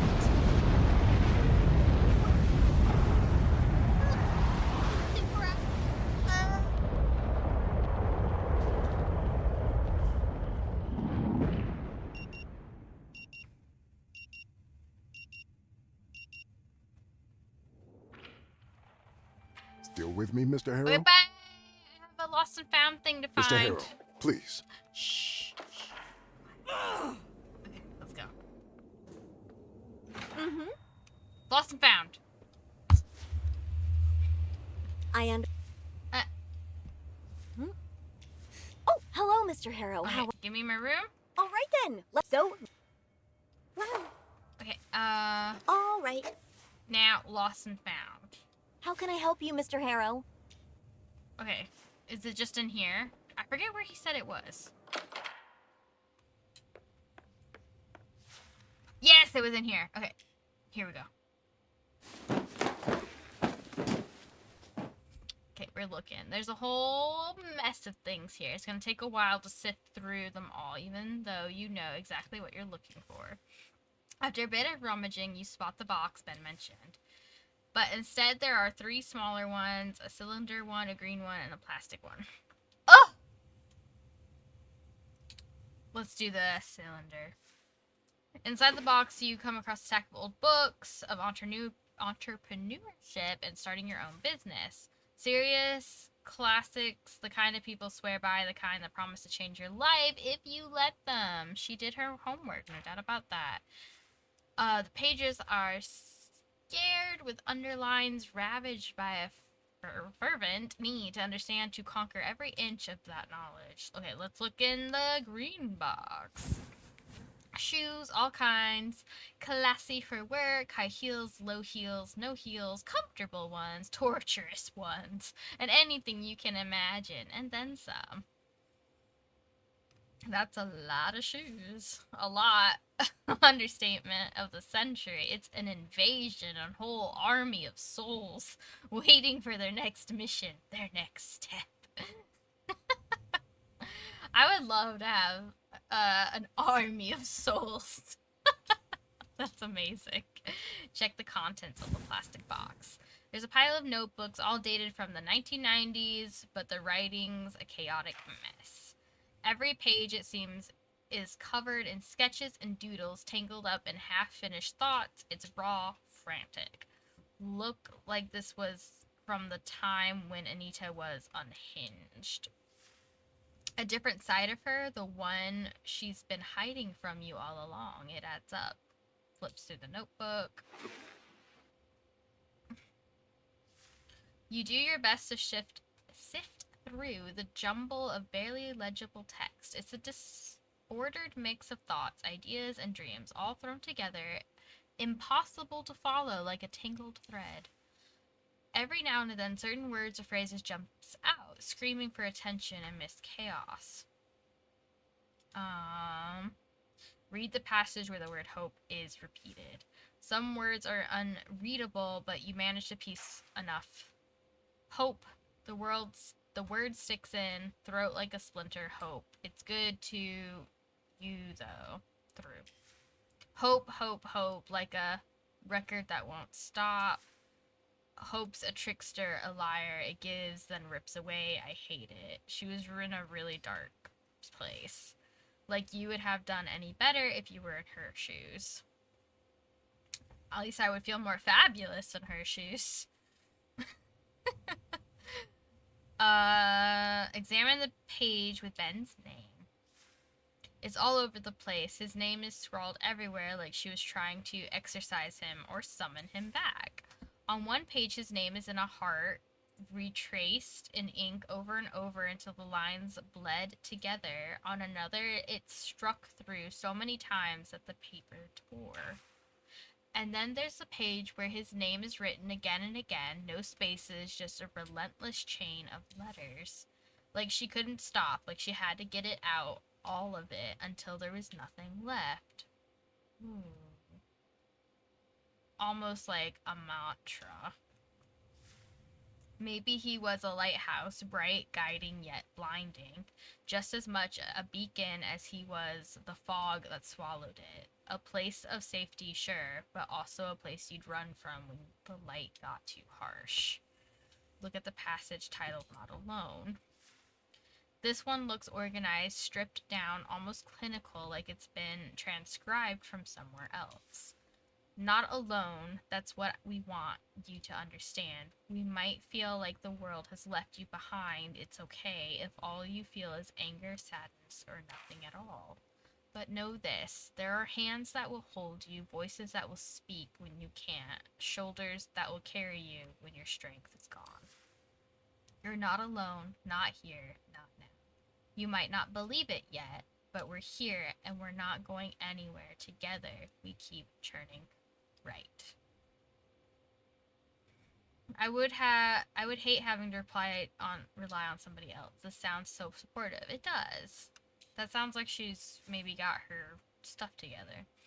There's something ominous about it as well. Makes you wonder if this was pulled from some spiritual guidebook or one of those self-improvement manifestos.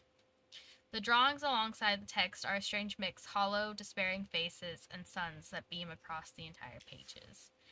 In one of the notebooks, 2 calendars from 1997 and 1998 are taped into the center. Most of the days are crossed out like someone was counting down to something. Ooh, doomsday. Whatever she was counting, it ends in 1998. The writing stops there too. I wonder what else is here. As you sift through the contents of the box, you uncover an old VHS camera tucked away in a clear plastic case. Let's inspect the camera. The camera itself looks worn, but still in good condition. The tape's still inside, but there's no battery. Examine what else is in the plastic case. Aside from the bag and other camera accessories, there's an unopened battery, brand new, untouched, like someone bought it, but never got the chance to use it. Unpack the battery, insert it into the camera. The battery fits perfectly, and the camera has the juice now. Turn the camera on slowly. The screen flickers to life, starting with the company logo. Then it jumps to a list of videos, each one creatively labeled as video, followed by a number. The titles offer no clues as to the content. Only one way to find out what's inside. Press the play button. The screen goes live with a close-up of Anita, like she's holding the camera pointed at herself. She looks young, way younger than today, but her face is pale.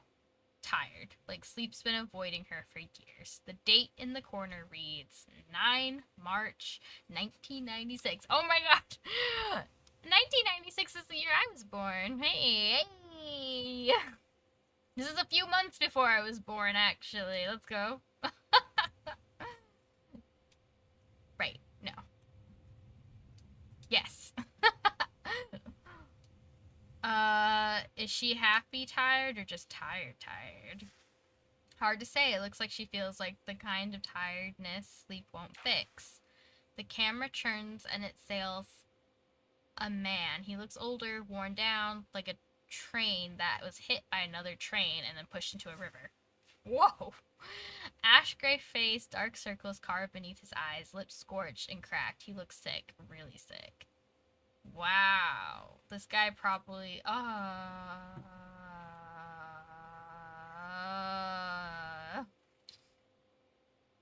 This guy is probably... How about we just be awkward? It might be her father. No way. This guy is even close to her age. At the time, he's living a garbage can, a ruin thrice over. Suddenly, Anita's voice cuts the silence from behind the camera. Ben, look what I bought. It's Ben! The camera moves closer. His face fills the shot, and it's even worse up close. The grainy footage makes it all feel like a cheap horror flick. His eyes are filled with nothing but desperation. He reaches out, hand brushing the camera before the picture jostles, shakes, and cuts to black. I hope the rest... What the hell happened? Yeah, what the hell happened to that guy? Who knows? Whatever it was, it's on film. I guess we'll just go down in order. Let's do video 1. The small screen and low resolution barely let you see the details, but after a few moments you realize it's the wedding. The camera focuses on the bride and groom at the table. They look familiar, younger, and with big smiles on their face. And then it hits you. The couple are Anita and Ben. The date at the bottom of the screen reads September 6, 1999. Okay. The cameraman moves through the banquet hall, weaving between guests, trying to capture the atmosphere and the people gathered there. The recording shifts to the entrance of the hall, where the camera catches a group of teenagers talking, laughing, and playfully shoving each other around. It's hard to tell them apart at first because the camera zooms in and out. One is dressed for the occasion, while the other two are in plain clothes. Still, they all seem to be having a good time. Let the film roll for a while. Suddenly, shouting erupts and the camera swings to an obviously drunk man stumbling towards the teenagers from outside. The well-dressed kid walks to the man and tries to calm him down. Mr. K, please, they did nothing wrong. Maxine, Alexander, get out of here. You don't belong with this lot, not her. The two of them bolt, leaving the well-dressed kid behind. Walter snarls at him. And ya Anderson boy, stay away from my kin, ya outlander scum. The frame quickly swings back to the hall. The cameraman is pretending none of this ever happened. Looks like Max and Alex are raised with a strict no fun allowed policy. Anderson boy, outlander. What the hell is this guy blabbing about? Who knows? Drunk people say all kinds of things. Most of it nonsense. Fast forward a little bit. Anita and Ben are back in the frame, sitting and talking to each other. The cameraman is clearly far away, and he zoomed in to the max, so you can't hear their voices. Still, by her smile and the way she touches Ben's cheek, it's clear that both are happy beyond words. He kisses her on the forehead and hugs her affectionately. This Anita appears so different from the one you've met, moody and quick to get into an argument. People change, I guess.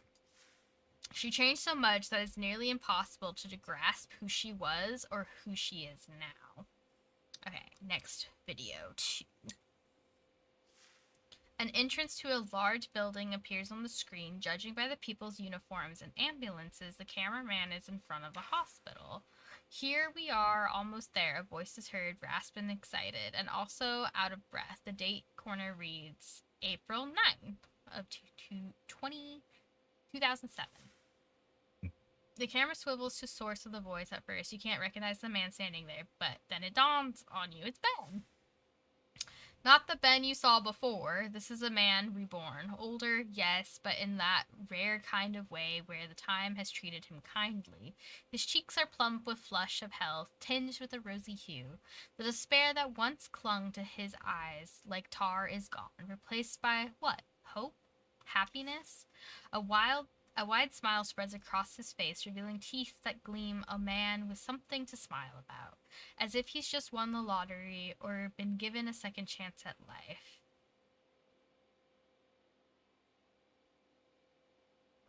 So he survived. Incredible. We know he's alive. And then you see it, something that wasn't there before, the crutches. He's holding on each hand, and as the camera zooms out, it becomes clear. Ben's missing a leg. His trousers are pinned up where flesh and bone once were. Was this the price on his no lease of life? Maybe. The Ben in the first video, skeletal on the edge of oblivion. To see him now, upright and smiling, even if it's only on one leg, it almost feels like a victory. Almost. The cameraman follows Ben to the reception area where the nurse with a that explains the wheelchair in the lobby. I was wondering why there was a wheelchair in the lobby. The cameraman follows Ben to the reception area where the nurse, with a stern look, greets him. I'm sorry. In which room is Anita Fleming? I'm Ben. Sorry, her husband.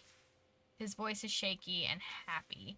The nurse's face brightens with a warm smile as she shares the room number and directions to get there. There's a lot of reading, so I do apologize. But that's the kind of game this is, so. As he strolls down the dim hallway, a hauntingly familiar melody hums from his lips, something you haven't heard in ages. Is that Here Comes the Joy Bundle? It sounds more like 20 Fingers Dancing. Joy Bundle.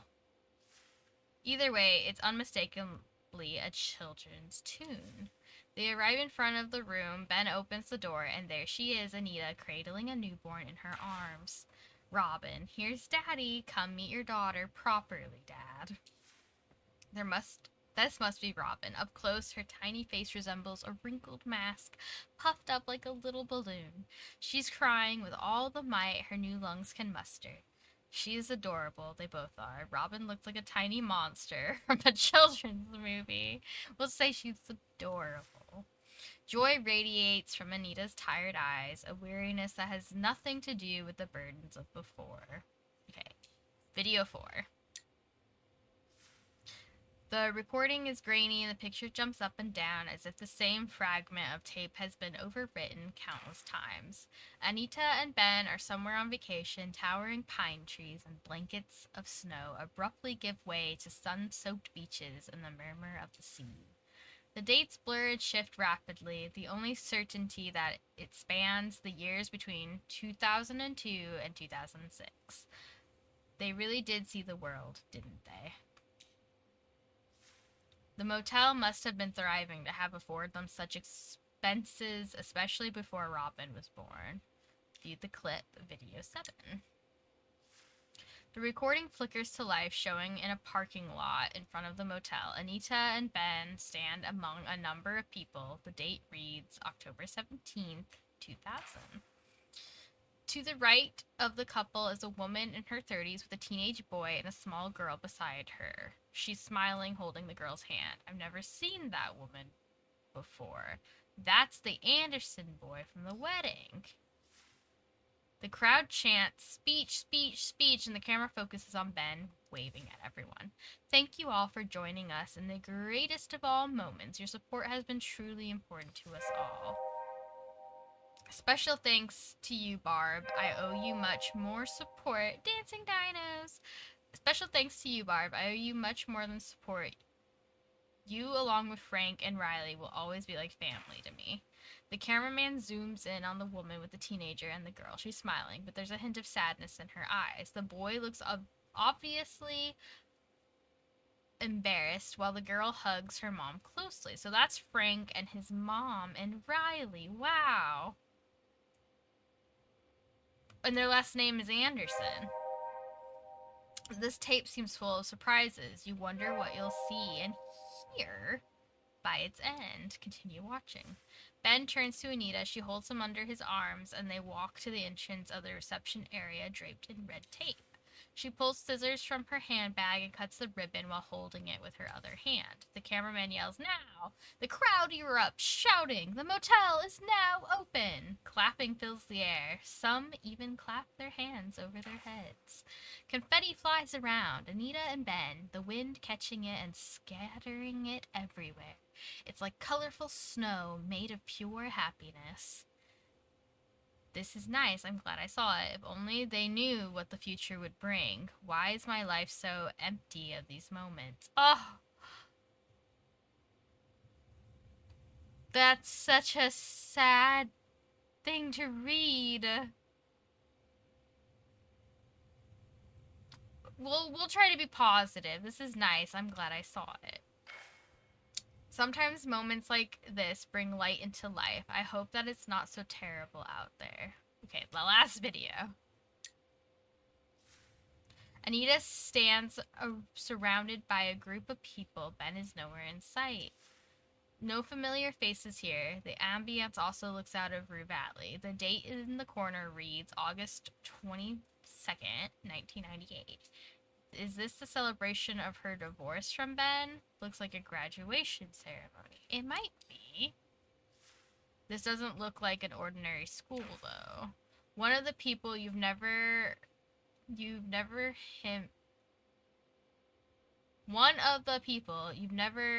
seen before.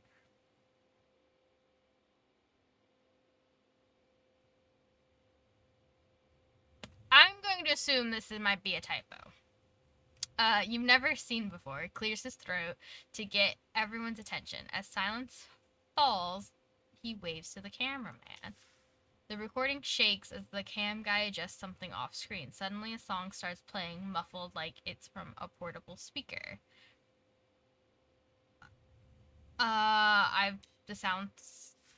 This song sounds familiar. It stirs something deep within, a distant echo of bygone days. Familiar, yet foregone. Well, yeah, foreign. He turns to Anita. This is a special moment for you and for all of us as well. I'm proud to give you a reminder of how far you've come since you first came to us. He hands her a small box. Anita gazes at it with a smile, humming along to the song's melody. I hope she opens it. Anita opens and takes out a small plastic token. That's the same thing she was holding in her hand tonight and fiddling with. As she smiles, the speaker says, and don't forget, when the going gets tough, the whole group shouts, "Turn right." They start clapping and embracing Anita. Oh, so maybe the reason she looks so sick and tired is maybe they were possibly drug addicts. Anita turns to the camera, waving the token while the song increases in volume and nothing can be heard over the melody. What is going on here? What kind of ceremony is this? What does the token mean? Why does she still have it so many years later? Obviously, what it represents is important. Interesting that Ben is nowhere to be seen. Turn right. I've heard that phrase before. Yes, she says that. But I think it's you encountered it when you rummaged through her notes. Maybe you should look for more info about it. It could just be the saying, like the group saying. Okay, we'll wrap that up. Perfect. Play Anita's song. Ooh, we have enough. We can do that. We have enough willpower to do that. Perfect. Okay. Do we have enough time? Yeah, I think we do. I think we have enough time to get back. Oh gosh. It only took us 4 minutes to get through that. Coffee, you jerk. It definitely took us way longer to read through all of the videos.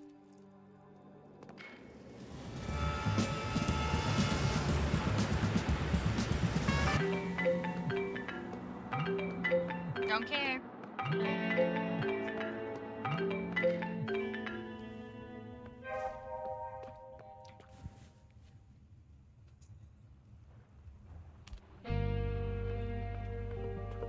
a little hungry. Have macaroni. Okay, she's already inside.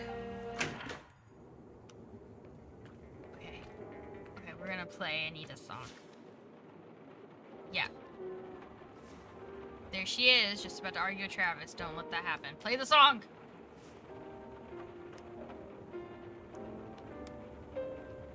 The lightning strikes.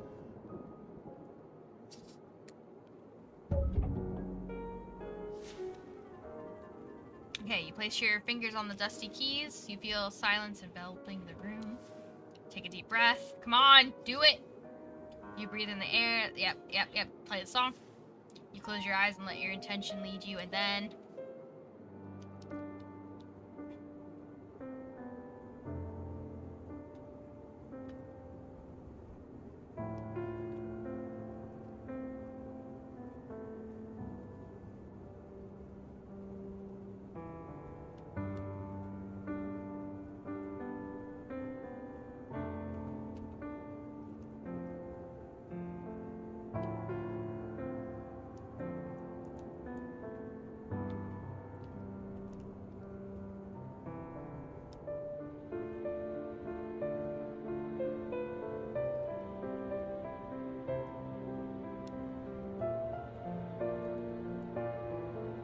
Anita bouncing her head to it.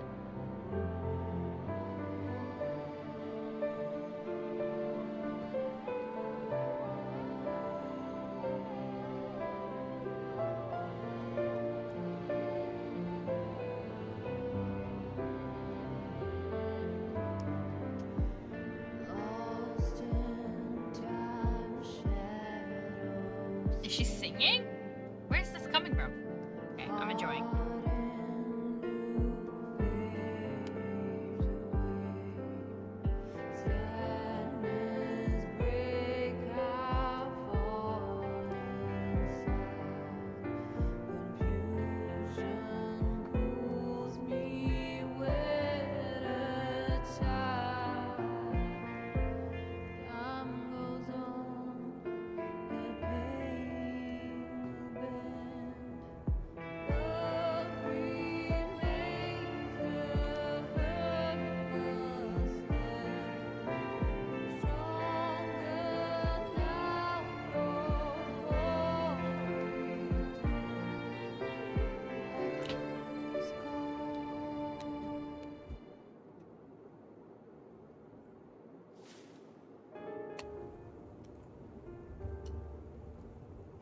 She was singing!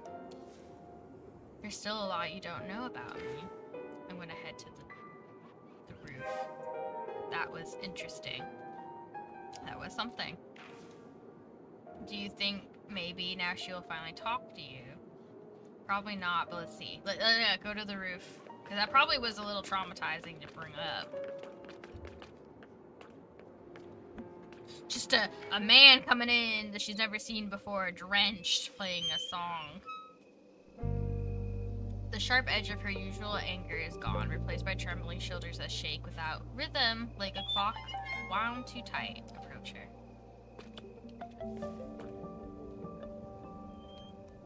Your steps draw her attention, and she turns around slowly. Her face carries the tracks of tears, but her expression is something else, like someone pulled out a deep, distant That dream. melody. Why did you play it? Here. Now. I just liked the melody. That's all. I didn't know you'd enjoy it. Thanks, Taspeth Alert! I did. I loved that song. I'd forgotten how much it meant to me. Especially during one moment in my life, a long time ago. The support group made a thing out of it. They wanted me to feel like it was an achievement, to let me know how important a step it was. It was the day I'd been clean for a year. I knew it! Okay. It's funny that this song popped up today, alongside another achievement. What's today's achievement? A half sarcastic smile lingers on her lips. And what achievement is that? I decided to respect my daughter's and my ex-husband's decisions. She did? Give up on the motel mortgage payment? That's what's bothering her? She finally took a huge step toward improving their relationship, but at a huge price. I understand. Well, that seems like an achievement worthy of a song. This might seem like an easy thing to do, but trust me, in my case, it's far from it. Funny. You're the second person I've told all of this today. Who was the first? And that's not even the strangest part. The first person I told, someone I know and utterly despise. And now here you are, a complete stranger. I couldn't even imagine more opposite people if I tried. Did she tell Frank? She doesn't like Frank. Maybe that's the thing, though. We can only be truly honest when the listener either hates us or knows absolutely nothing about us. There's a kind of freedom in having no expectations to live up to.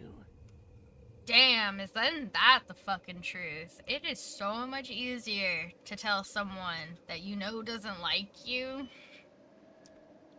some personal shit because you're like, well, they're not gonna think any less of me, you know? That is true. And then just someone who doesn't know anything about you. It can be a lot easier to open up to stuff like that because like she says, the expectations, there's none to live up to. She glances to the side, her gaze distant for a moment. Although,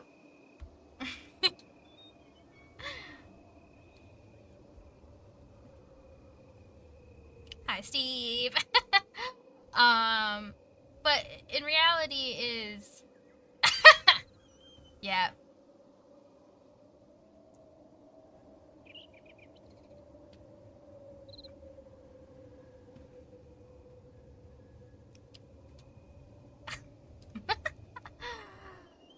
But in my opinion, it's better to still open up to those that do love and care about you, because this is just an internal thought. Like, letting them down or like the living up to expectations.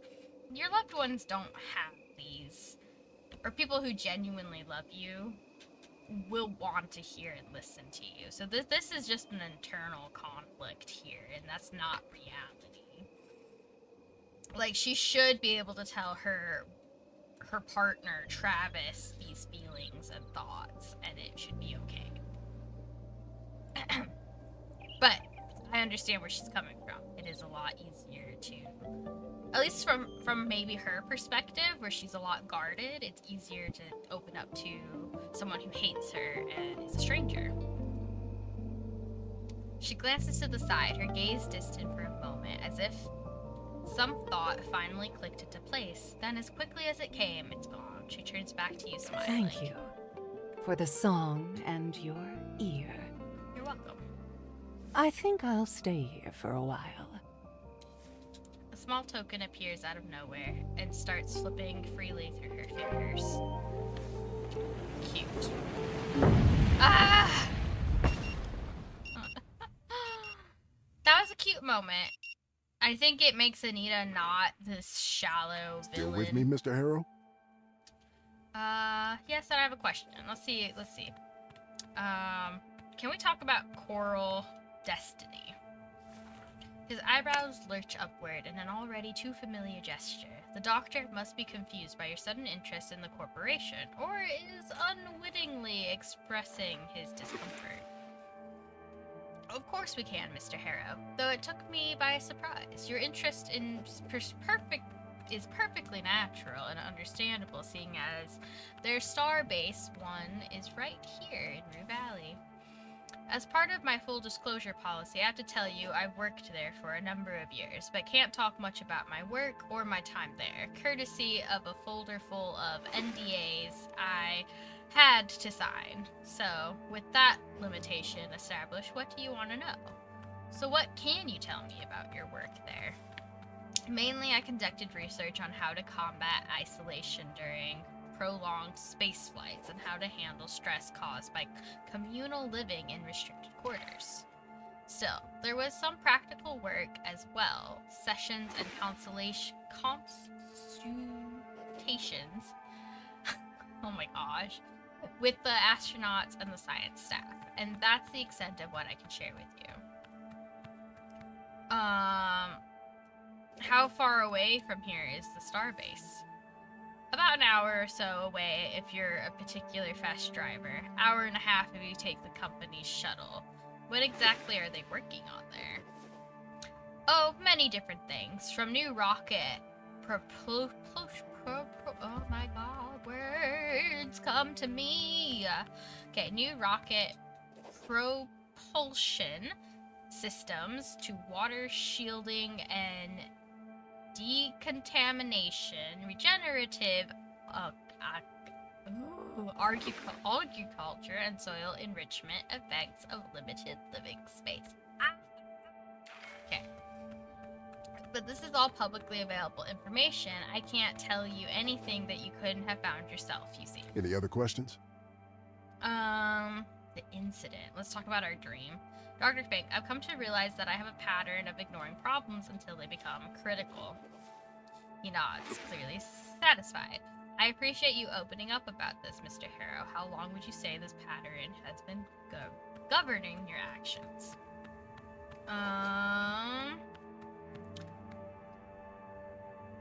After my partner left me, it has been steadily evolving into something unbearable. I think it all started with my father being put into a nursing home when I was laid off and decided to become a freelancer. We'll just say since the incident.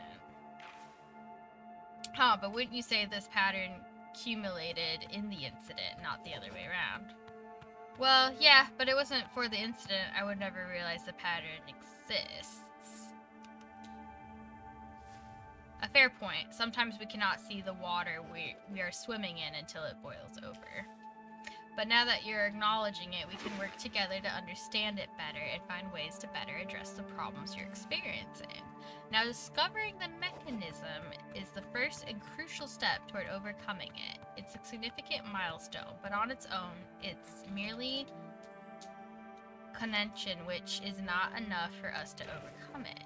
To do that, we need willpower, and for that, in turn, we need hope. Otherwise, we remain stuck in a vicious loop of defeatism and apathy, feeding each other. And we are stuck in a loop, and we have to gain willpower to progress through our loop. Doctor, is this whole time loop part of your therapy? Is this a thing? Is this like your freaky 47-minute is this actually your therapy program? The good news, that would be fucked if it was, yeah. The good news is you're not alone in having problems like these, and I've dealt with much worse cases during my career, so I know it indeed possible for you to get better, but to move forward, I also need you to believe that it is possible. He stops exploring your expression. So how do you feel about it, Mr. Harrow? Wait, is he really asking if you can believe this lousy therapy can help you?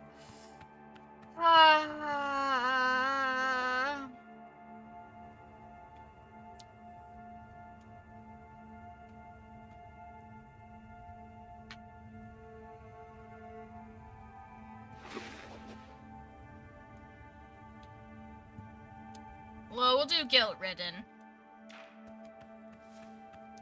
I'm not here to add to your guilt or make you feel worse about your situation, but to help you find a way out of the cycle of guilt and shame. Okay, I guess we'll do awkward. Oh, it's getting late. You must be tired. Why don't we continue tomorrow? Mr. Harrow appreciates your concern, but I'm here to support you, and don't worry, the session will be over soon enough. Indecisive. I need more time to think about this. He smiles. It's not that complicated, really. Paranoid.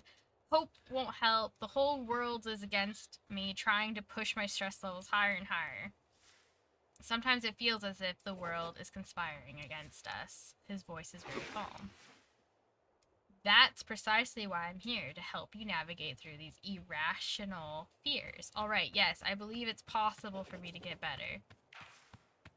You say the words, not even sure if you're telling the truth, but something strange happens by saying it out loud. You realize you haven't even considered it may be possible to get better for a very long time. But you're even considering if it's possible, doesn't that mean you do believe it is possible? That means it's possible that it's possible.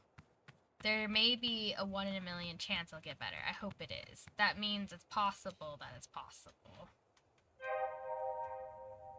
Willpower gained. It's possible! Yes, I understand. Thank you. That's great to hear, Mr. Harrow.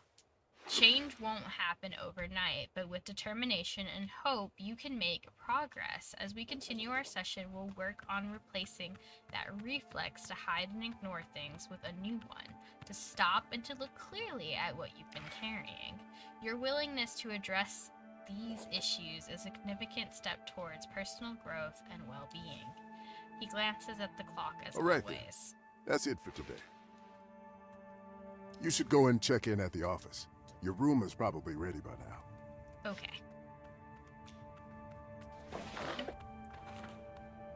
Okay. Is there anything I can fuck with in here?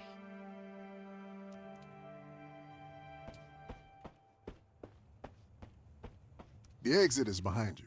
That's the bathroom. May I use it, please? Of course. The book's cover is dominated by a stunning redhead, her face elegant, made up, her dress tight, shadows gather all around her, but a gun in her hand shows she's ready for a threat. Not to mention that with the delegation, she's definitely dressed to kill. Above the woman, the title, Lilith Undercover. Below the author's name, T.J. Sampson. Inspect the book. The book must be old given the yellowed and well-thumbed pages. The cover is wrinkled with use, the printing flaking off in places. Despite the cover's condition, one particular fleshy point tries to attract all your attention, but in the shadows above the girl, you see the glint of a knife's blade and the white of a predatory smile.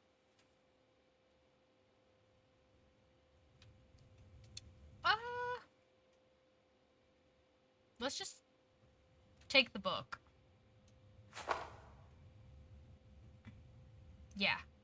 Yeah. Okay. I can't wait to read it. Okay.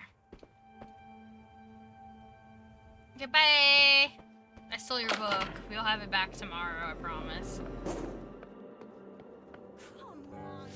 Okay. Oh,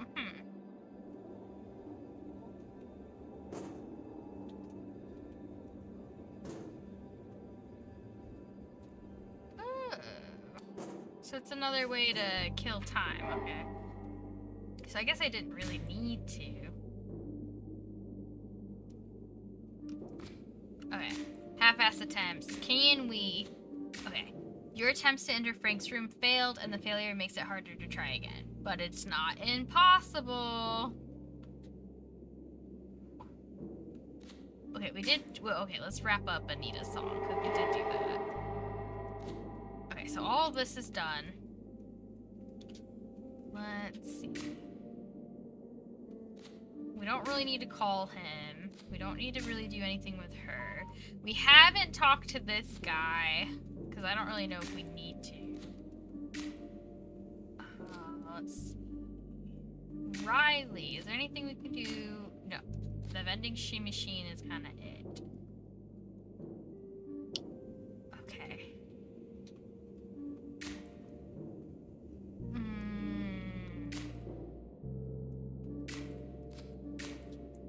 Let's see here. Could break into the ranch house. Okay, I think we'll try to break into Frank's room again. Okay. Why not just ask the receptionist to show you the master key card under the pretense that you two are an electric lock enthusiast? After all, you've already gone through the manual, so you've already kind of an expert. There has to be something in the key card system manual. You just have to approach it differently. Let's give it an... Okay. We'll do this. Let's go. No, I don't need to unplug the modem. Oh, no, I didn't misconfigure the fire. There's nothing You're gonna pay attention to me. Oh, hello, Mr. Harrow. How are you? Yes. All right then, let's get number 6. The last Believe one on it the or second not, floor. I'm kind Everything of an is ready for electronic you. box enthusiast. Really? Oh, so that's why you didn't even flinch when you got a key card instead of an old-fashioned key. You are so right.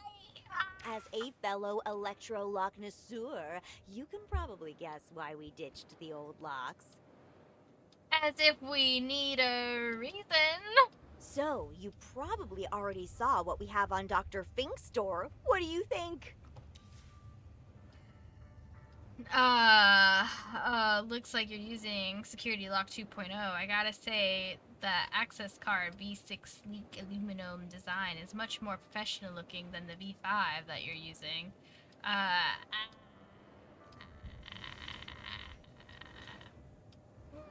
I'll do this one.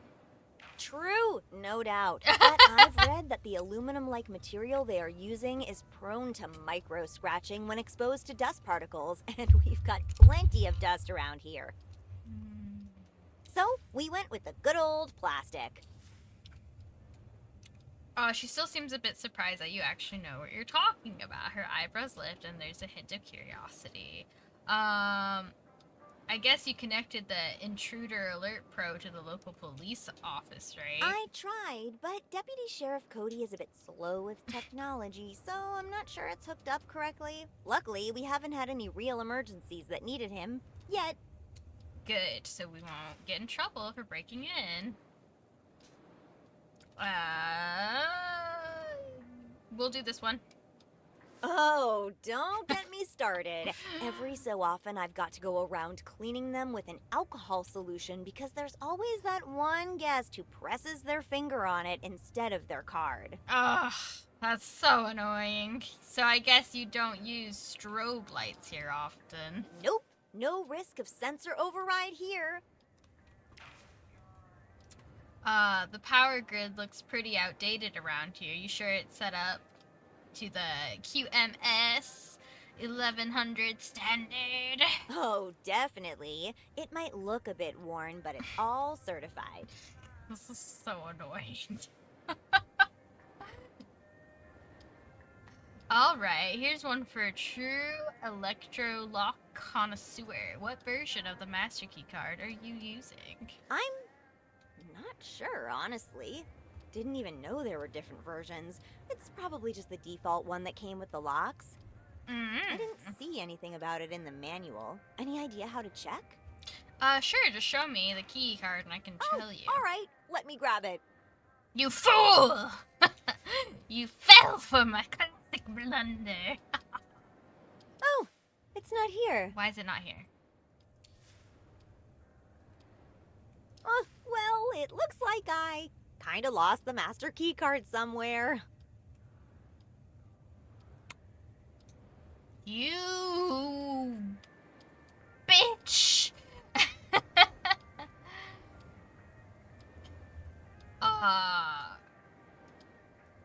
You mean it's lost, like it slipped out of your pocket, or did someone steal it? Lost, which is the good news.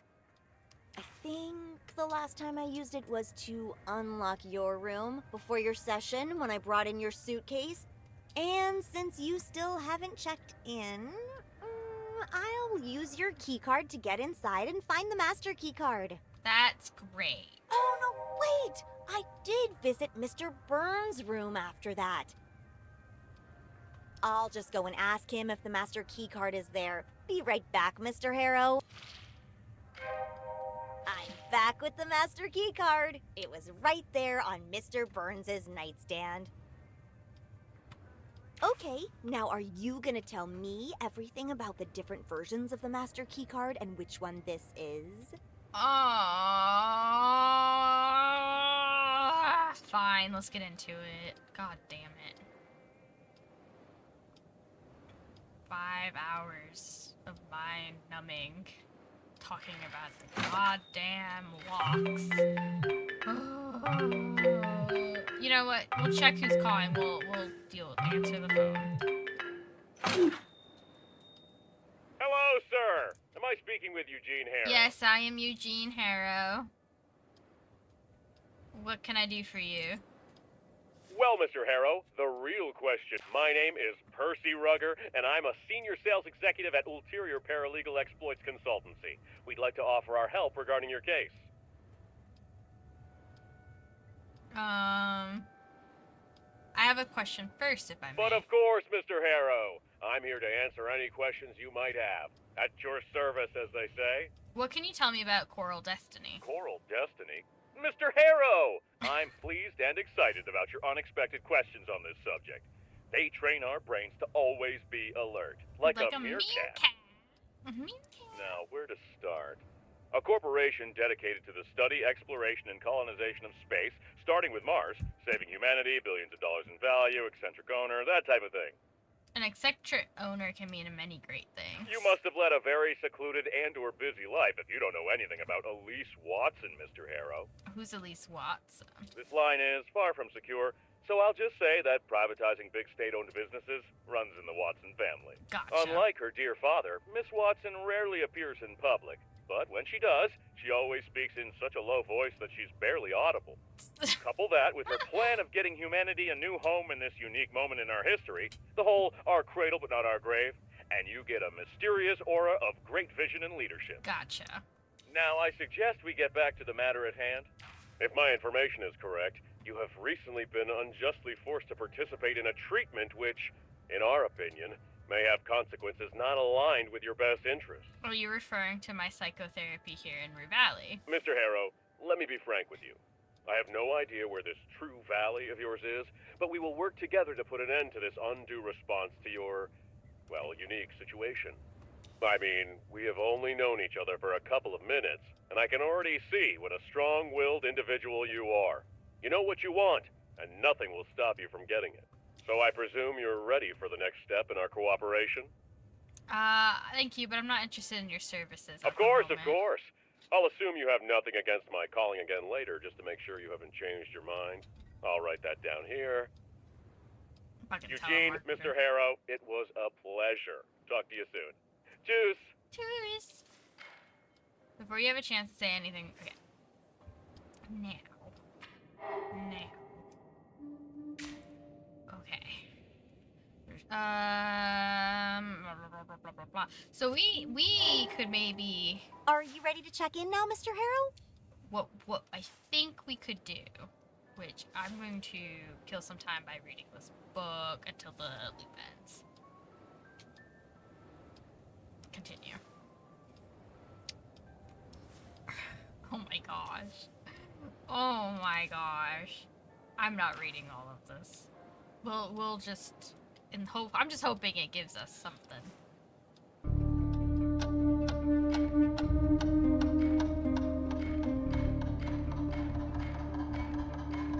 It was a fun new thing we haven't done. We stole the therapist's book. Here we go. Okay, we read all of that. Very nice. Boom! Whoosh! Close your eyes.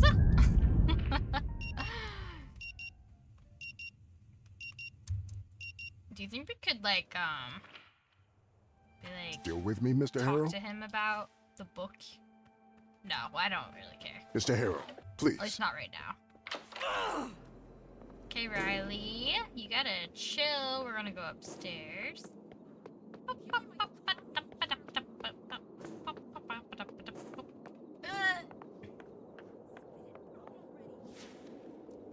Knock.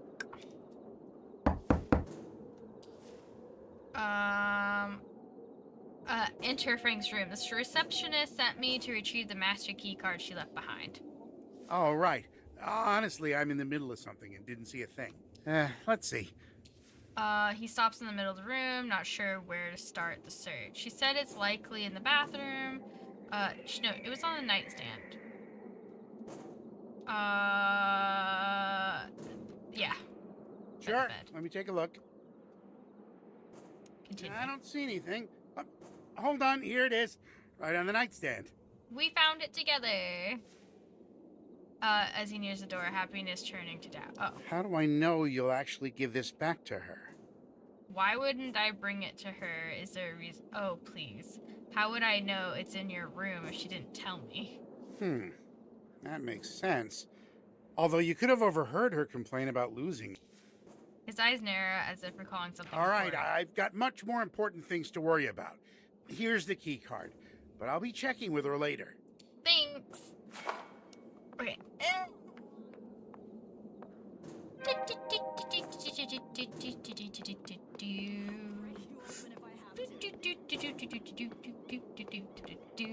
We're breaking in. We're breaking in.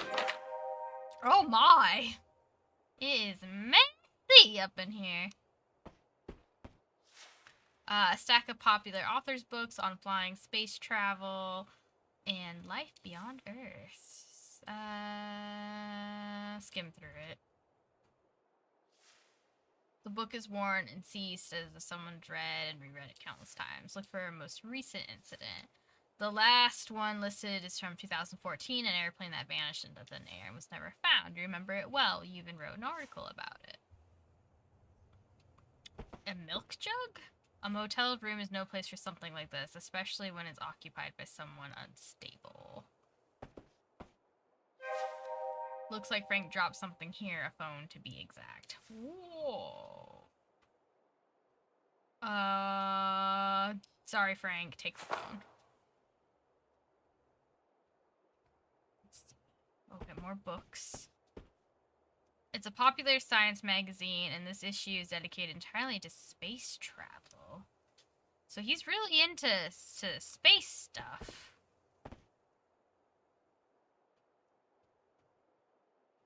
He has the list of rules here as well. The rules stare down at you, judging. You know you're breaking them. Ah, shut up. Why is... The tub yawns, wide shadows bubbling where water should be. The dark glass over the sink, no reflection worth keeping. Molted and stiff, the bag exhales an unmistakable scent of damp mold. Stiff and dry to the bone, its fibers set like brittle. Low top beaters, scuffed and soured, but just your size. They're not really my vibe. Paranoid. They look more like petri dishes. Who knows what diseases are laced in those? Yeah. Walking in someone else's shoes, definitely not your style. Yeah, I was more interested in Anita's shoes. Let's look at the phone, maybe? It's an older model, of course. Explore the phone. It's almost dead, though. You tap the screen a few times, but there's no response. The side buttons also yield no results. Probably dead battery. Put the phone back in your pocket. Can I take what clearly looks like a phone charger? No. Okay. Cool. Let's look at the wheel here. Okay, let's hold to commit. Because we gotta get that phone going. Okay, let's see. Put the phone back. I feel like... Okay.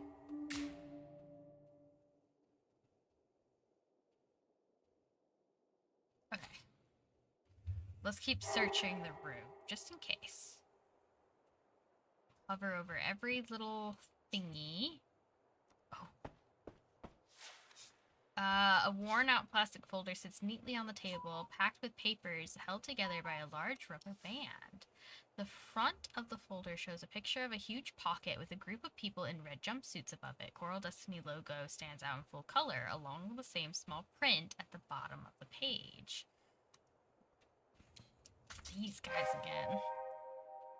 Local suppliers of free water bottles, and oh yeah, space exploration and colonization. The fine print at the bottom of the page confirms it. The real question now is how Frank is connected to them. Well, Riley, his sister, worked for them at some point.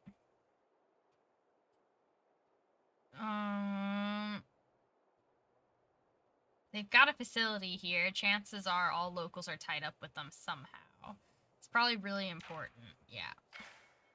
Inside the folder is a jumble of printed documents of handwritten pages, all mismatched in size and colors. It's an electric mix. Some pages look official, while others are covered in messy scrawls, like notes scribbled in a hurry. Everything's piled on top of each other with no rhyme or reason. It's like Frank just crammed everything in without a second thought. Sort through the papers and try to bring some order to the chaos. Alright, now you can try to make sense of this mess a bit more easily. What you manage to piece together is that all of the papers seem to be connected to something called the Guiding Light mission. Judging by the writing style and the diagrams and the printed pages, it looks like part of the official report, the kind with all the formal language and precise formatting. but it's incomplete. There are pages missing, gaps that make it impossible to get the full picture. Every single page has underlined words and comments scribbled in the margins.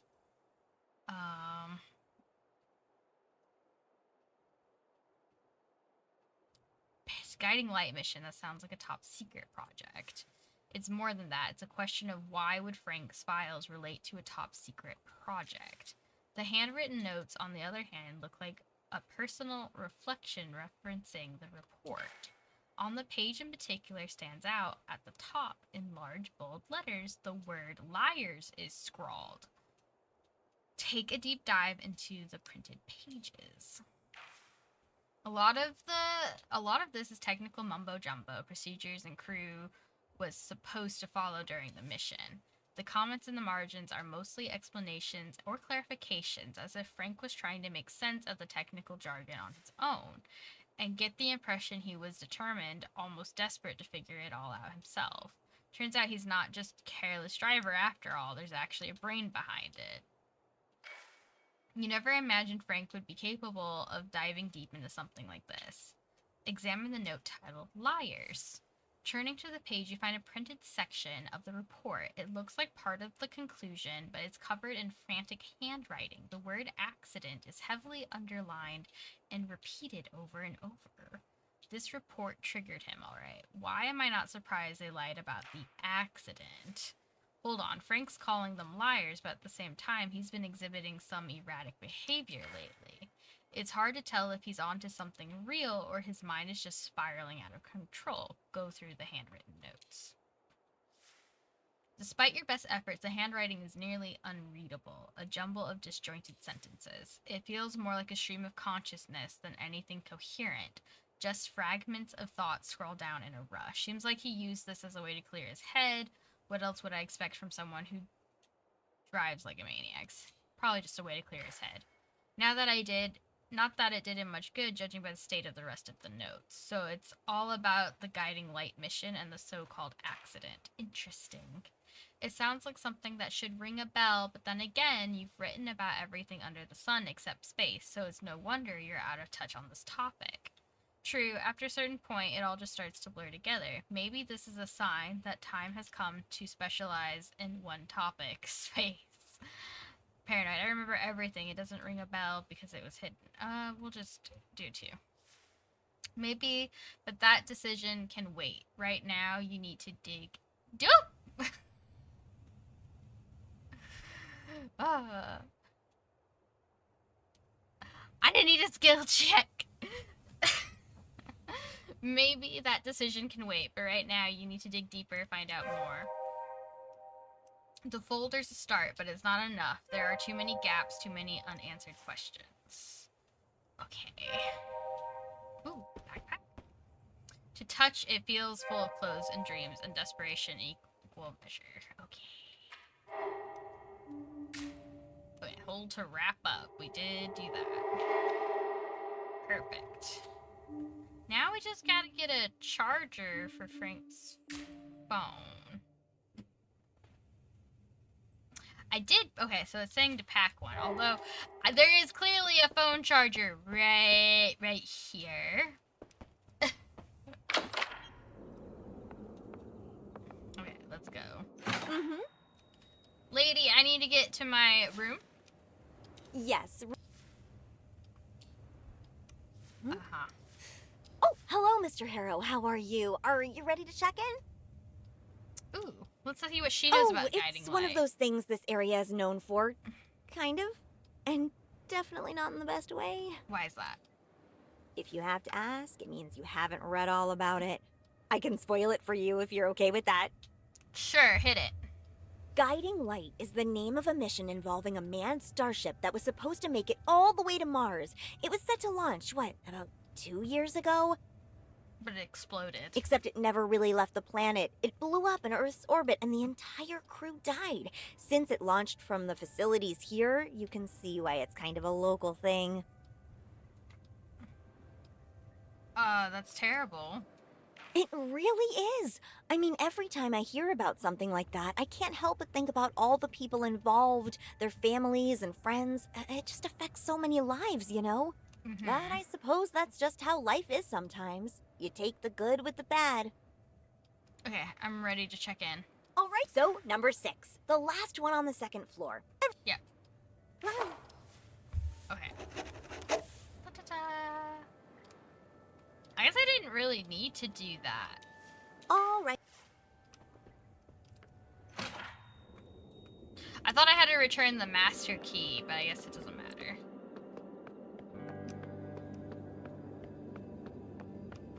I think too thoroughly. I'm like, oh, I have to return the master key card, so that way, I guess I didn't even need... Yeah, I could have just used my master key card to get into my room.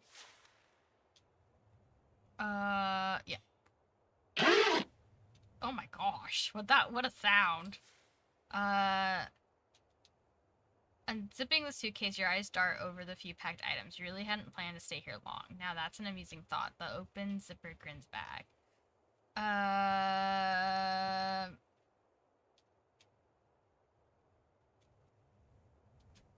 Turn it over and shake everything out. Yeah, show that suitcase who's in charge. Yes. Insert it carefully, because it's already kind of cracked. Wrong side. Oh, come on. Aren't these things universal? Flip it again. Wrong again. Flip it and try again. Yay! It's charging. And now we wait. Uh-huh.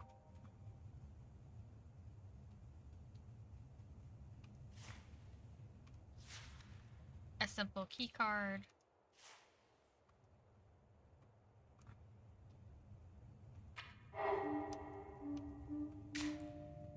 You left the phone in your room. I guess now I should turn the master key card in, huh? So we do gotta wait for it to charge a bit.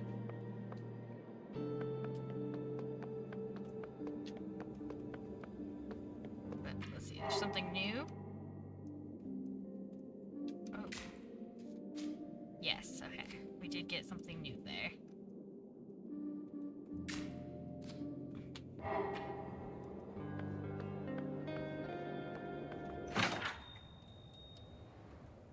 Well, this is awkward. Robin, the Wi-Fi is not working in my room. Okay, we're leaving.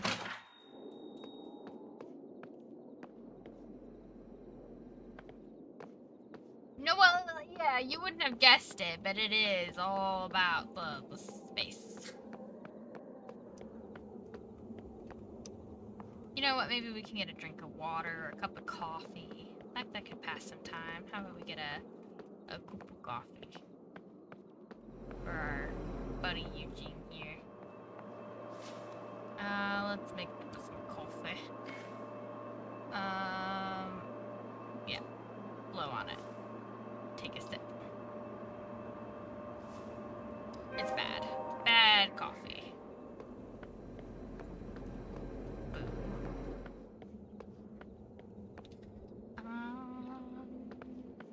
You know, he's probably not going to care about the master key card.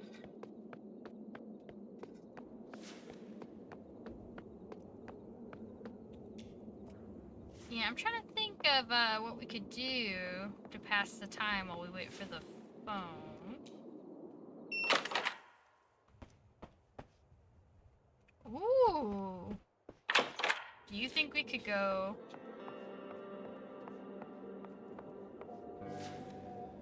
Aww, I wanted to go in his room. I have the master key card. Darn. Boo.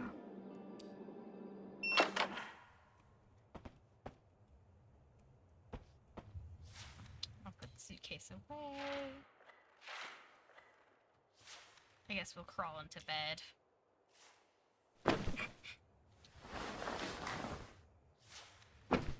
Mess with your phone. Wait. Until Frank's phone is charged, yes. Squish the ball.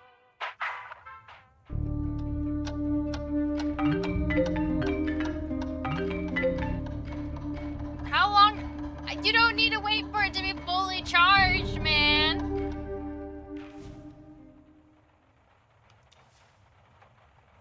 Okay, get up.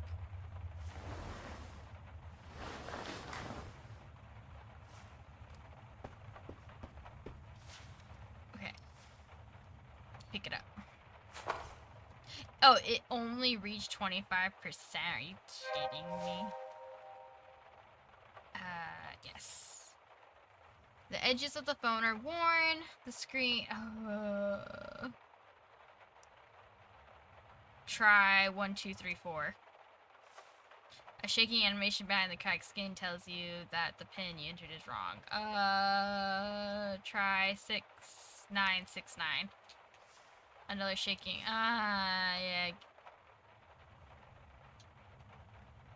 I want to try once more. Type 7648. And then a message pops up. The phone has been disabled after too many. Damn it!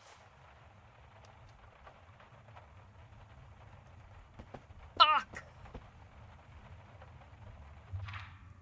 Oop, wrong button.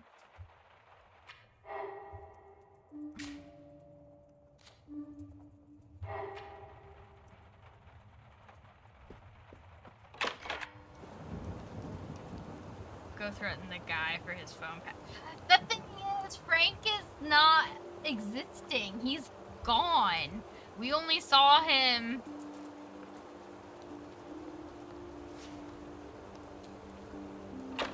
once or twice.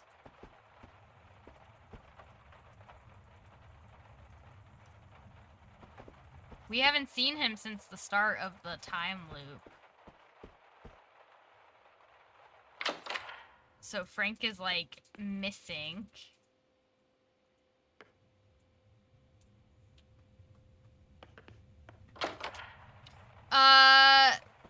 The person who runs the gas station is Max. The girl who is kicking the vending machine, Riley, is his sister. We could theoretically try to see what four numbers would be important from Riley. Hi, Tin. I'm good. How are you? I guess we'll just have to wait. I guess we'll have to break into the room again, get the phone, charge it, harass Riley.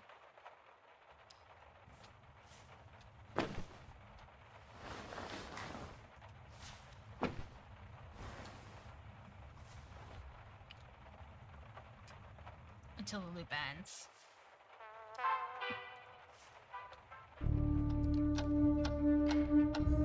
It is an interesting game. It's a time loop puzzle game.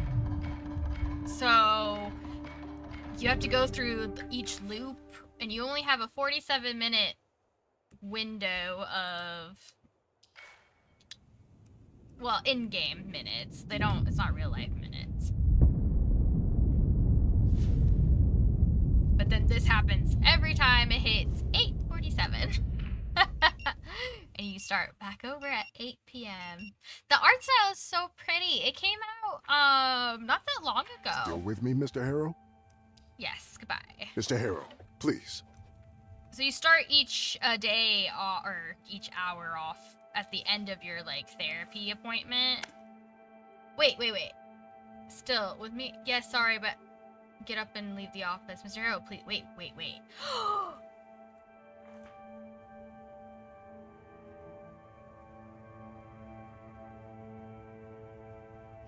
It changed. He never would stop me before when I would leave. That shouldn't be possible. Frank's phone. Yep, however impossible Frank's phone.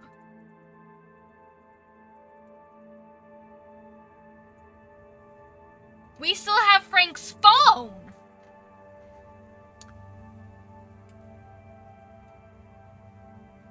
Holy fucking shit, we have Frank's phone still!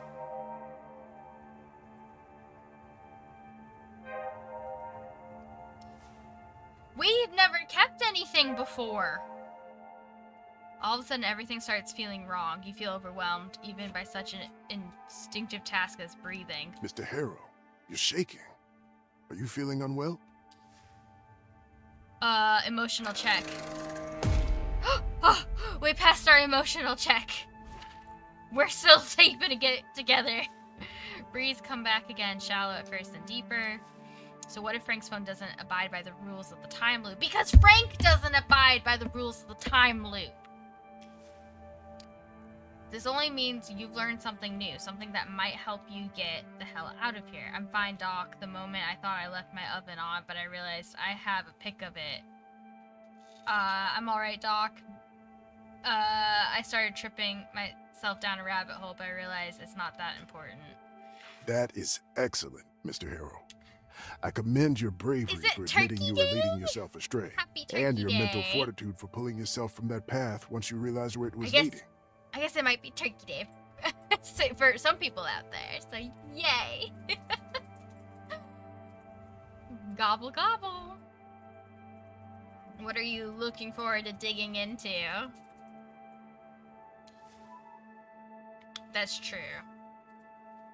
You take out Frank's phone as if to check the time. Your fingers find the unlock button. The screen bleeps to life, but once again, it only shows the insistent blinking of a thirsty battery. If that is all? Good night. Riley! Tell me important things to your brother. Give me my coffee, you jerk! I'll give you coffee if you give me your numbers. Not your number. Sure. Your brother's numbers.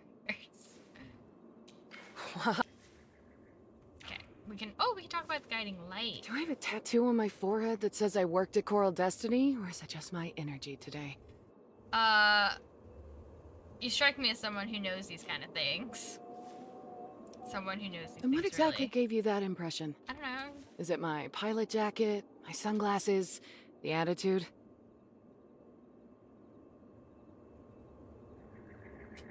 I saw you hitting the machine, and I thought, here's someone that must know a thing or two about a thing or two. Well, I wasn't expecting that as an explanation. All right, you managed to cheer me up somewhat. So I guess it's my turn to return the favor. I got you a cup of coffee, so you do owe me quite a few favors. Do you need the whole story from the beginning, or just the part about the accident? Just the accident part, please. The moment they could, Coral Destiny launched an official investigation. The conclusion? Human error. Specifically, Judy Resnick, the mission commander. She deviated from procedure, and her actions led to the explosion of the vessel. Everyone on board lost their lives, including her. That sounds terrible. It is. The silence that follows speaks louder than any explanation ever could, heavier than 100 words. Did you lose someone close to you in that accident? Something shifts in her, almost impenetrable, but you feel it. Sudden, there's a distance barrier that wasn't there a moment ago. You know what? I'd rather not talk about it anymore. She says it with finality, her voice dropping into a tone that leaves no room for I've explained what argument. happened, and as far as I'm concerned, that's enough. Boo! Okay. I'm gonna go put Frank's phone on the charger. I can't believe I kept Frank's phone. That's insane. That's wild. Why would we do that?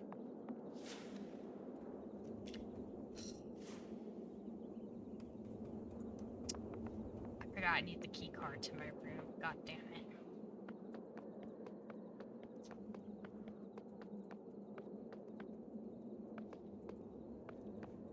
No, the repair tech already came yesterday. Yes. Oh, hello, Mr. Harrow. How are you? Are you ready? Yeah, I'd like to get into my room, All right then. please. So. Thank you. All right. Okay, bye. feels like some significant progress, even though it's a yeah, it is a broken phone, but like, I mean, it's the screen's like cracked or whatever, but it's not a part of the time loop. Okay, get the charger. Find the charger and charge the phone again. Perfect. Okay, put the suitcase away. Not that. Okay, let's see. What does my brain? Do we got anything going on in this brain of mine? To keep. See, I wish I could do this with my brain in real life. Just kind of like open a diagram and be like, you see all my thoughts all nicely organized in the like a spider web of information. That would be so helpful.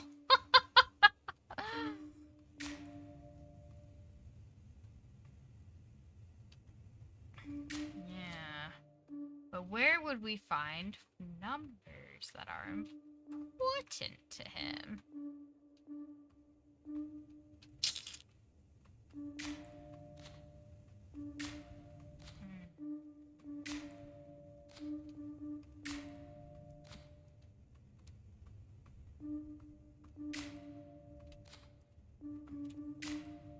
I guess we could try to break into the ranch house, because that's kind of the only thing left besides walking around.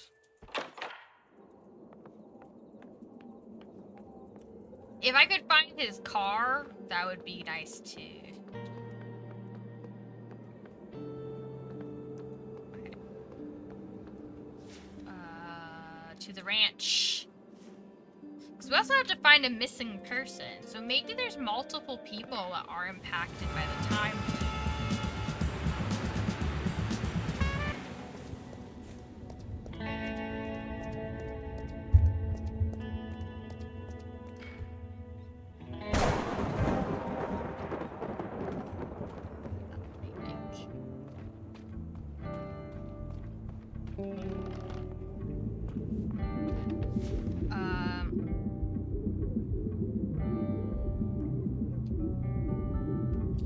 Let's do it.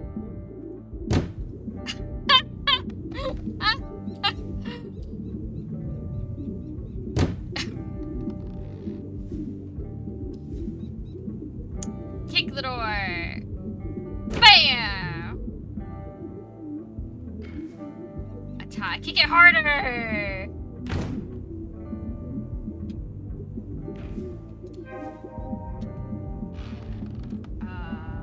I need to hit it harder. Continue to kick the door hard.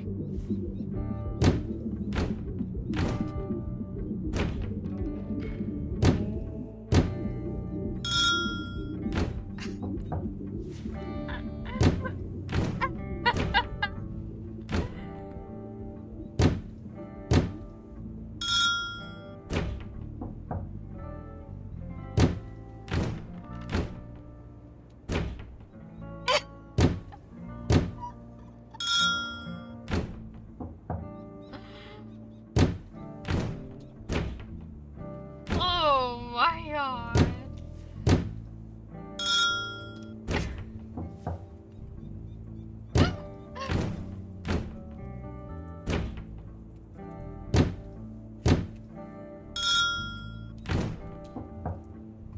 Oh my god. I will learn. I just need to kick harder. You'll get out of the loop, I get it. You're back to your life, the one that brought you here in the first place. It'll be different. The loop has changed me. No, yeah. Yes, the loop has given you a clear purpose for the first time in years. Once it's over, though, once again, there will be nothing to fill the Fortnite void. Nevertheless, perhaps your hope and feeling of being given another chance will make things better. Go away and let me kick in peace. You want me to go away? Maybe ask the doctor for another purple pill then. You don't want to hear it, but eventually you'll start feeling the void again. And soon sooner or later, a moment of weakness will come and you'll drift down into it once more. You might crawl out again, even more than once. But each time you'll return to the starting point with a little less optimism and energy. No, I won't fall for the same thing again. It will be different this time.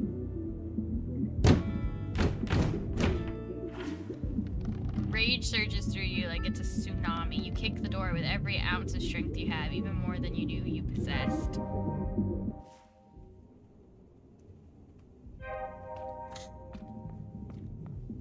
Oh, I'm injured. Look at how I'm walking. Like, I'm like so... I have a hurt foot. Oh, oh, my poor baby.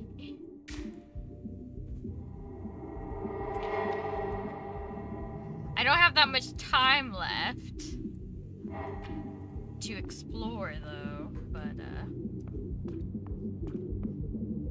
it's a dead-end street.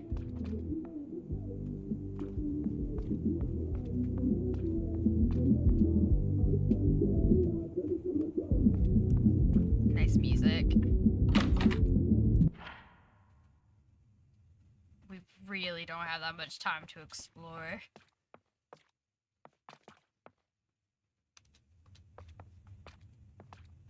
But I wonder, because we broke it down, if we'll be able to break it down faster next time.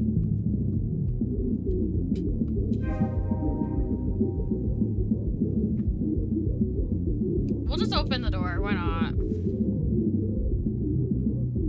Oh, it's locked. Okay.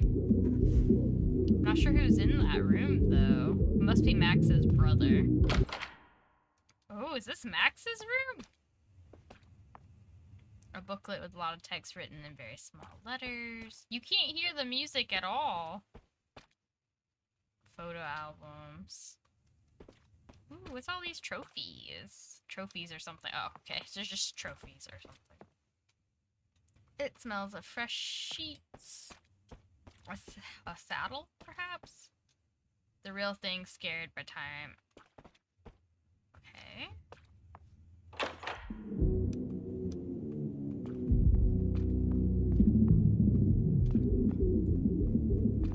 Why did I need to get in here? That is the question. It hasn't been used in ages. When someone stuffs things into a corner like this, it's usually to forget about them, or just to move them aside temporarily with a promise that they'll be sorted out later. Everything looks like it's half forgotten in this house. It's easy to forget things when everything around you is already falling apart.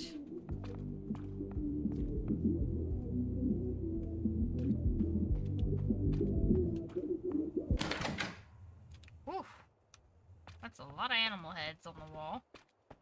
And spider webs. A hose. A metal cabinet which somehow escaped the teeth of rust. Philip K.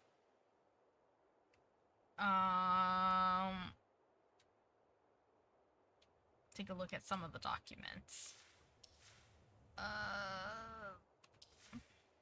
Okay. I don't know. No! That's all the time we had, folks. Although this house is an interesting.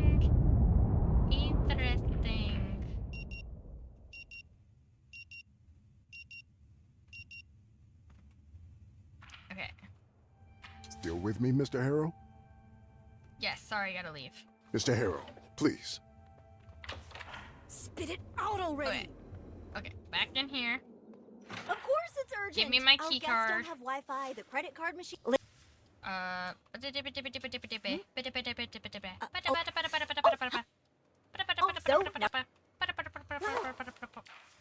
right. Okay. Come on, you thief. Go upstairs. So we gotta get the phone.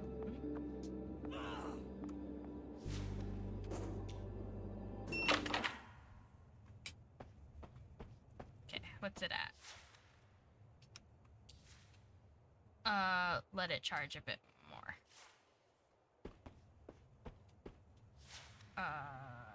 Okay, so what? Did my charger stay? I hope that's charging. Okay. So the phone is still there. It is still charging. Okay, let's go to the ranch. Come on. Because we got a lot to explore there still. But I don't know. I'm hoping that we can maybe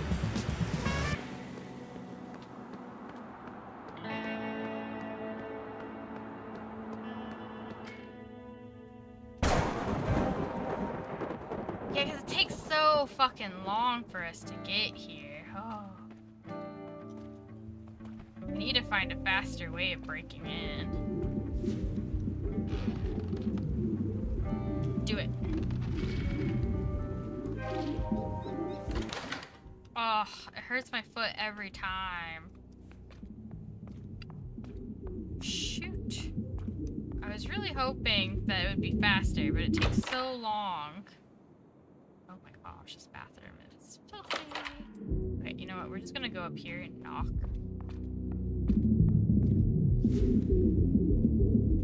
Knock.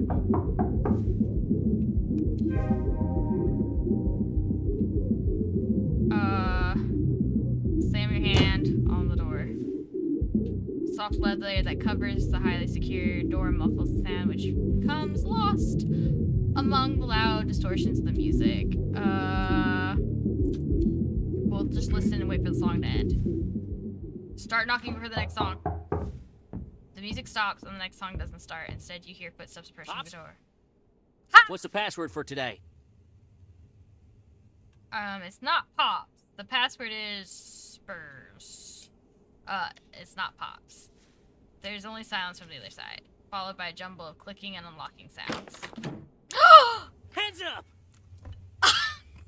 I mean, what did I expect? He points the cannon at you, his finger already on the trigger.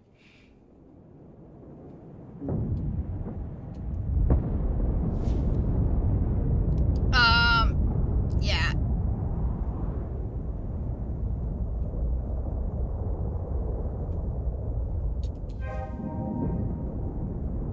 Metalhead from Ranch House. Okay.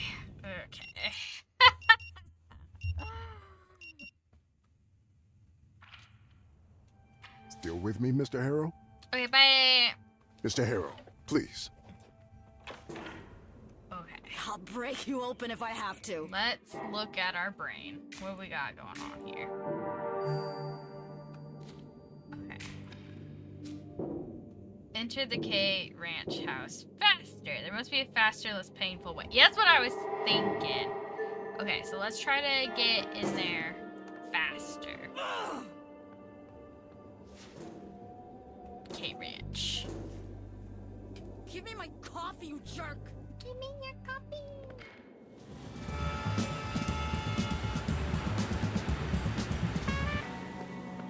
Because we need more time to explore and read everything.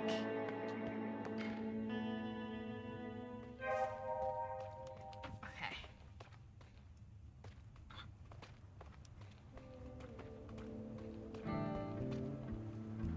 Bushes. The green strangles patience.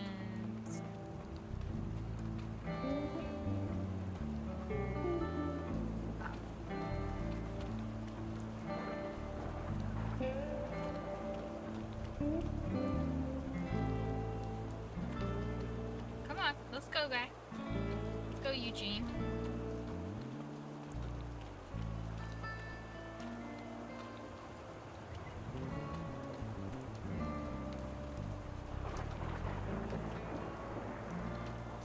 Well, break into the ranch house. Yeah, we gotta figure out how to do it faster. Ooh, the windows.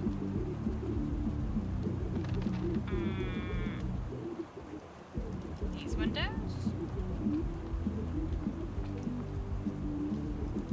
What about this bucket? The dust says nobody's touched it for ages.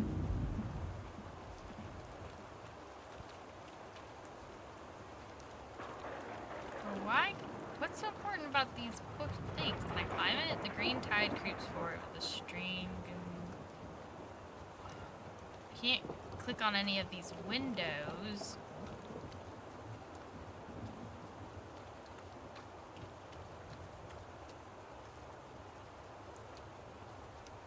Discarded tools.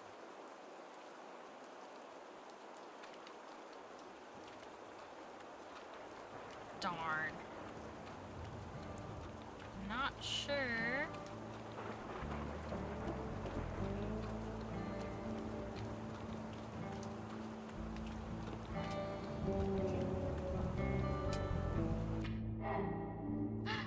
I have maybe not the smartest ideas. But I wonder. Yeah, see, I don't think that's gonna. Yeah, see, that gets me in, but.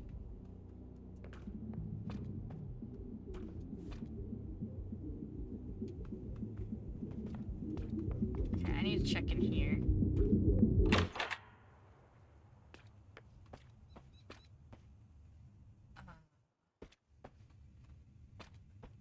Okay, it's not exactly what I was looking for. It's a hose. No matter, the source water flows, the course is given.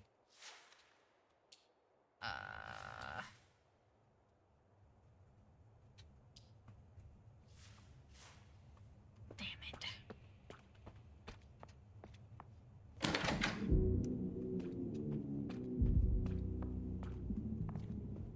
I was hoping maybe I could find like a spare key or something, but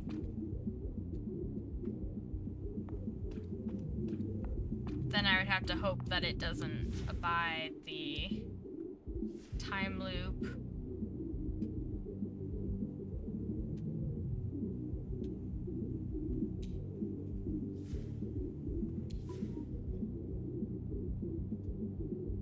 Shouldn't the family tree go top to bottom?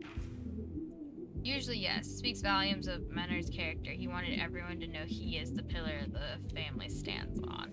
Yeah. From Maynard's elaborate frame, the vine splits neatly into two. The first name, Alexander, rests beneath a portrait that mirrors Maynard almost exactly, minus a few decades. A quick tally of years makes it clear he never crossed the threshold into adulthood. The second portrait, or rather its semblance, draws far more attention. It looks as though it was scrawled over a charcoal or perhaps used as an ashtray. The name is just as hard to make out, but with the same effort you manage to read it, Philip. Okay, what about... Alexander and Philip must have been twins. Wonder if they were identical. Impossible to tell from the photos. Okay, go on. The next one. Wait, this the Walter? Despite his age, looks strong, confident. What about Walter's wife? Helen Kay. The portrait shows a stern, blonde woman whose face she's already to carry. Says she's ready to carry babies or a rifle or both. Check the two characters above Walter. Look at Alexander. He looks like a stereotypical shy metalhead with long greasy hair and a Rust Belt Sludge Metals t-shirt. Examine Max. Yep, that's Maxine, a woman who takes no bullshit from anyone. She's staring at you from a gilded ornate frame. The tree ends here. Guess that's all there is to see.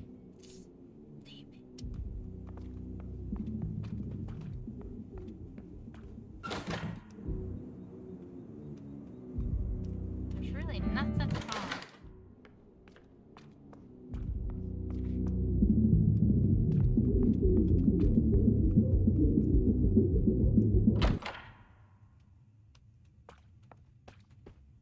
My poor foot. Just an old stereo.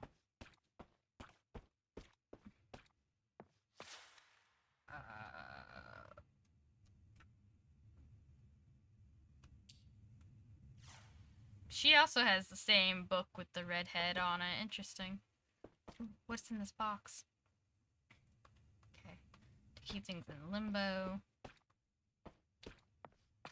A plant. What Why could I click on the plant? A small defense against all the ruins. An old-fashioned relic, its body held in place by tangled cables.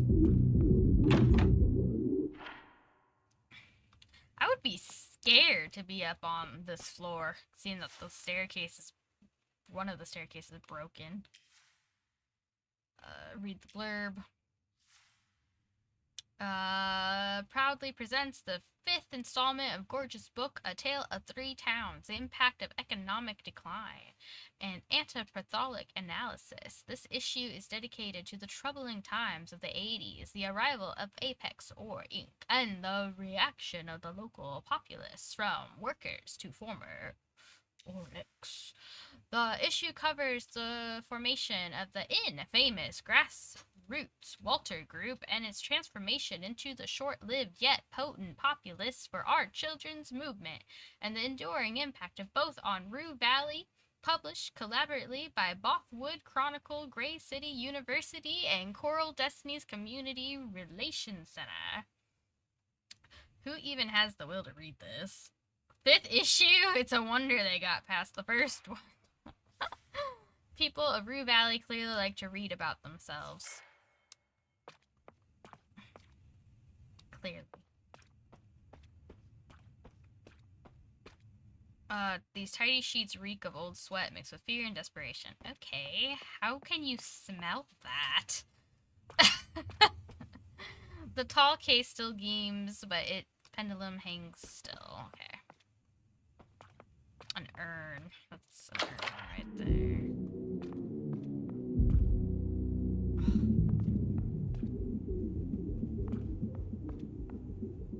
What is this?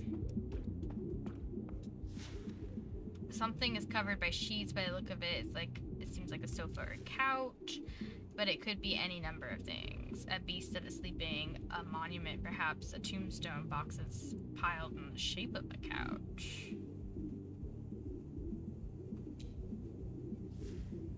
Left here because the reason for it passed and forgotten ever since. Peek under the sheets. It's just an old couch, for better or for worse. Oh. Is there really no, like, nothing I could do in here to maybe... How would I break in faster? I was hoping to find, like... maybe a key of some kind?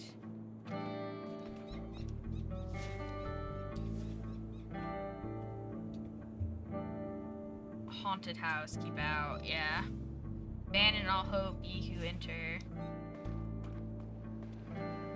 Ooh, there's a path. There's a road here. My foot is aching, but fuck. Ooh, this goes to the bar. Yeah, we're gonna get out of the time loop.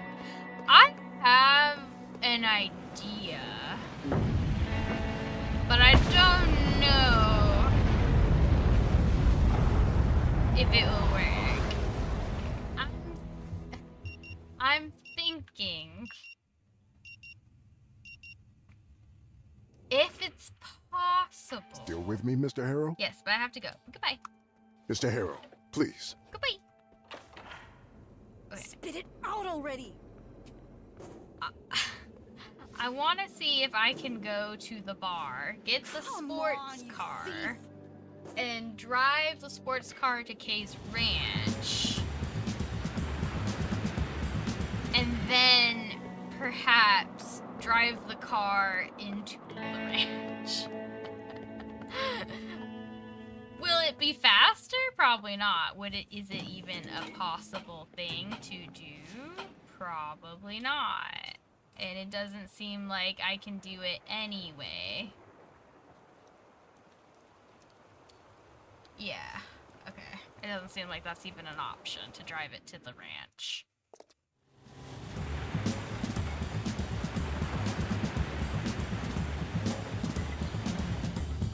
Bollocks.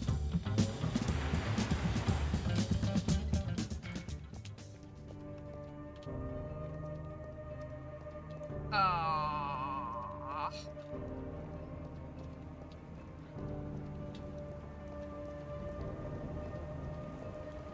I'm saddened by this. Okay, we do know a little bit more about K family, so maybe we can talk to Max.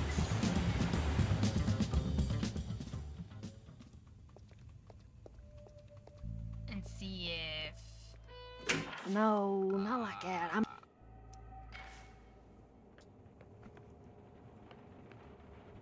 Hey, do you sell those little Hey, JC!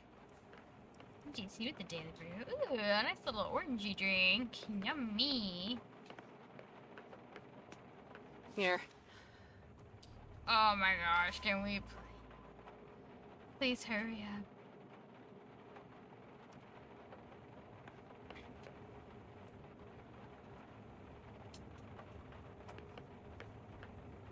I still don't know what to make. Okay, bye. Lightning strike, come on. Welcome to Max Gas. Let's You go. need some help getting gas in that city? You know how many people ask me every day, couple days? I don't know. How's that relevant? Must be a lot since you're asking. A lot doesn't cut it. Far too many. That's a philosophy question one doesn't have to answer. Y'all so full of shit. This is a gas station, not Coral Destiny Info Center. People be acting like I know everything about propulsion science, orbital mechanics, and all that bullshit. But the worst are people like, yeah, who want the drama, the scandal, without a care in the world how it messes up real people. The real drama is what happens to real people. The only reason I'm asking is because I care about people, not the drama. You don't look like someone who enjoys the misery of others. My car guy, Frank, his partner was the commander of that Mars mission. I often think it would have been better if he bought a farm the moment he heard Judy had to. Are you simple? Haven't you been following the tale? Judy, Frank's partner, was Frank's partner. She died in the Coral Destiny accident. And that messed up Frank's brain so much that he was never the same. Oh, so he lost his wife. Even when Judy was alive, Frank could be brutal and dark, especially toward everyone that wasn't her.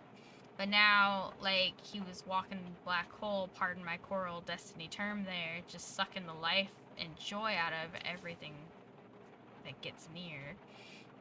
And the worst thing, he's making my life hella difficult on good days. I can barely make him come to work. Imagine the bad days. How about just let the man be? Sometimes a man in that condition needs to be prodded out of his stupor. Yeah. You would know. Tried that. Worked like shit. He just disappeared for a week. Come back, living the same old black slime trail of depression. Listen, I don't want to yap about this no more. Just give me heartburn.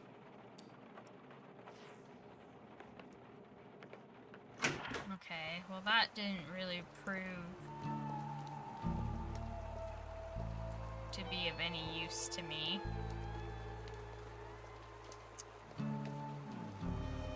So... But we do know Judy is his partner now. So maybe...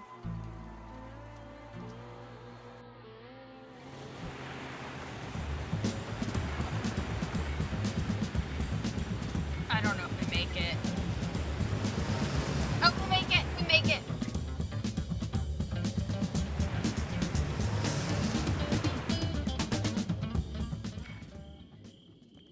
Okay, so, because we know Riley comes to this grave site. So maybe...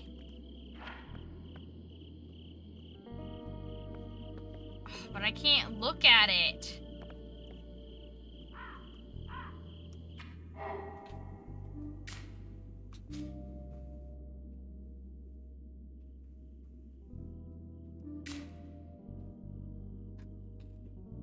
Yeah.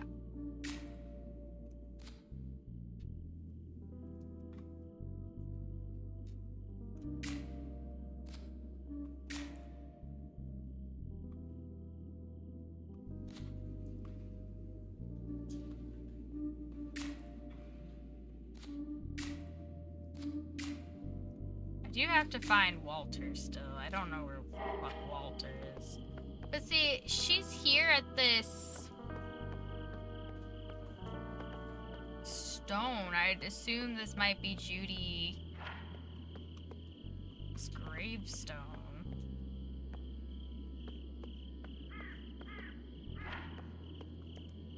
Then I could look at her date, like her birthday or something.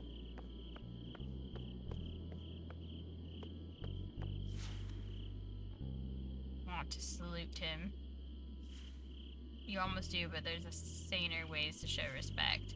At the base of the statue, a plaque. It's dirty, and some letters fading still legible, in remembrance of the miners who lost their lives in the tragic accident. Beneath the earth they labored, upon the earth we honor their rest. They will forever remain in our hearts. The date is mostly gone, only the year remains. 1994 at the bottom. Must have been a big accident if Apex or felt compelled to commemorate it like this. True, you can only hope that it was big enough for them to overhaul their safety protocols so it wouldn't happen again. I think that's in the distance, the mining facility that we can't reach because we don't have enough time.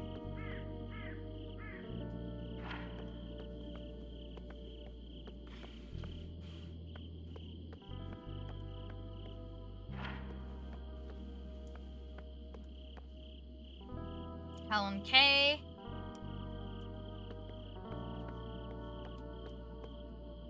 Eleanor K. Your eyes instantly fall on the engraving Walter Philip K. May 16, 1941, with no date of death. The bronze sarcophagus has turned green with age, waiting to swallow Walter's body. At the center of the lid are a perfectly carved cowboy hat, set of stirrups, and repeating rifle. If only I could live so long. What's with the... He's almost 90 and still running away from home. Kind of weird he has a spot like this in the grave already, like, set up and made. And who's this supposed to be? Like, a little... Alexander Walt and Maxine. Like, this is creepy to have, like, I don't know. I think this is creepy to have places like this already set up. Like a big family grave. Like, what about their significant others, you know? I don't know.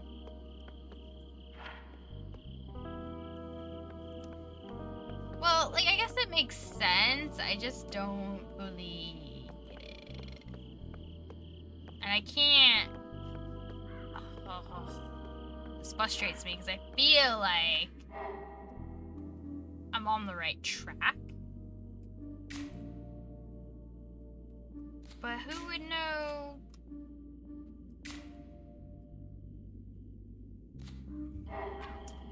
We might just need to redo our time loop here.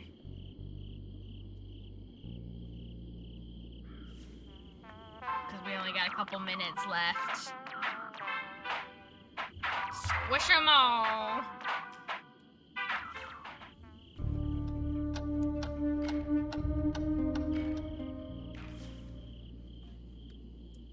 Okay. So, it doesn't seem like Riley is the best person to ask. Although we could try talking to Riley again. Now that we know Judy was her brother's wife, or boo thing. Still with me, Mr. Harrow? Okay, bye! I gotta go. Mr. Harrow, please. I gotta go talk to Riley. I'll break you open if I have to. Fix the vending machine. Sure. Here you go. Here's your coffee. Oh, I can't talk to her again?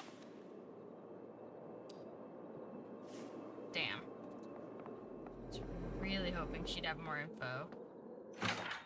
What about you? A supervisor. Sure. Oh! All right then. So, number... Okay, thank you. All right. How can I help you, Mr. Oh, damn it, she has nothing else either? Who could I talk to for more information on Judy?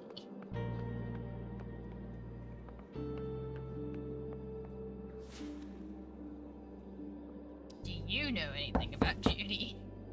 I'm desperate. Oh, Max? I can ask about Max. He frowns, his expression twisting with something caught between confusion and surprise. Who?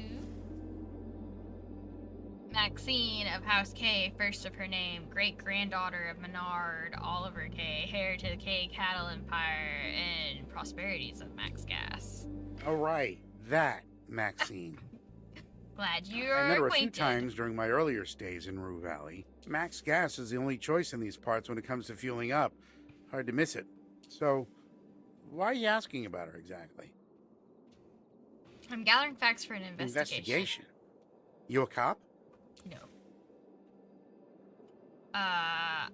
No, but I could pretend to be a journalist, actually. Can I see your ID? Alright, you got me. Listen, either you come clean with what this is really about, or I'm out. Alright. I don't need to be part. It's for research. So not an investigation, just research? What kind of research are we talking about? Like how deep connections can be established at gas stations. You know, you don't have to dress this up as some kind of investigation. Research is okay, I guess. You can just say that. Okay. I know Maxine, but not well. Just on the surface, you know? I stop by when I'm driving in and out, fill up the tank, check my oil and whatnot. Okay. We usually chit-chat while I do my shopping, weather, local events, or whatever. That's about it. Granted, I don't drive anymore, so I wouldn't call myself a regular these days. Okay, he doesn't drive anymore. Yeah, he did visit the gas station She also today. sells these mini croissants. They're damn good. I know.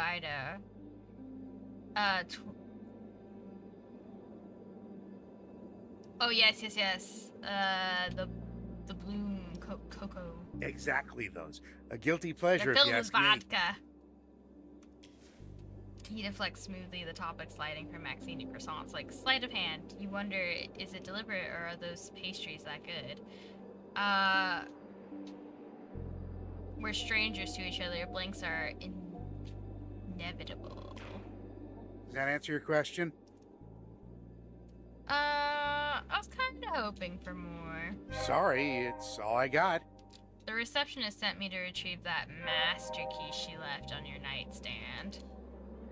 Oh, right. Let's see. Ah, it's right there.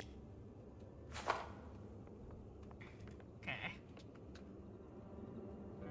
So maybe I can check his room again? Yes. Not sure what I would ooh, well now maybe I can find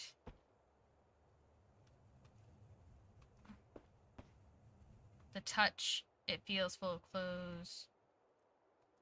Ugh, dang it. I don't think there is anything in here.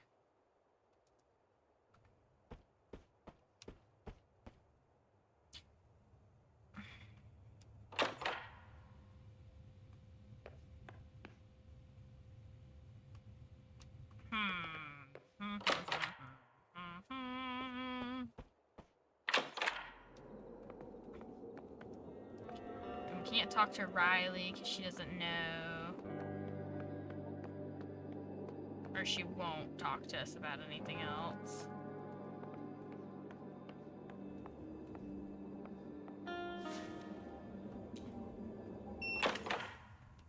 I guess we could try the phone number again. Okay. Let's see what we can do with it. Maybe the pin is connected. Yes! Merritt's 4-letter word represented the number, something to do with Judy. On the screen, you can see the letter under the numbers. Now, what's that one special word that Frank would use? Ooh, I would say Judy.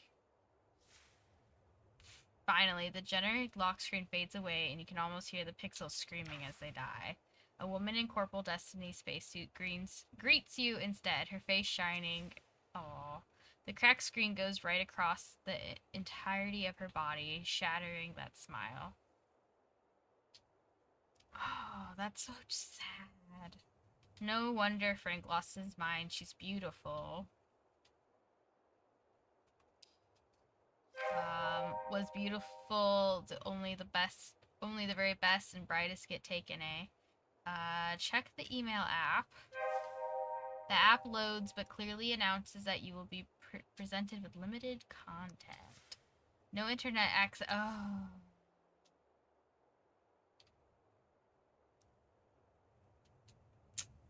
Okay, we gotta go get some internet. We're gonna go get some internet. That way we can look at these better.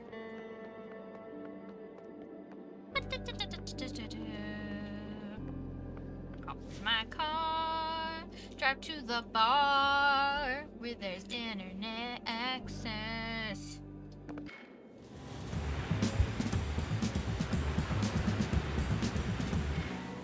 Whoa, big stretch.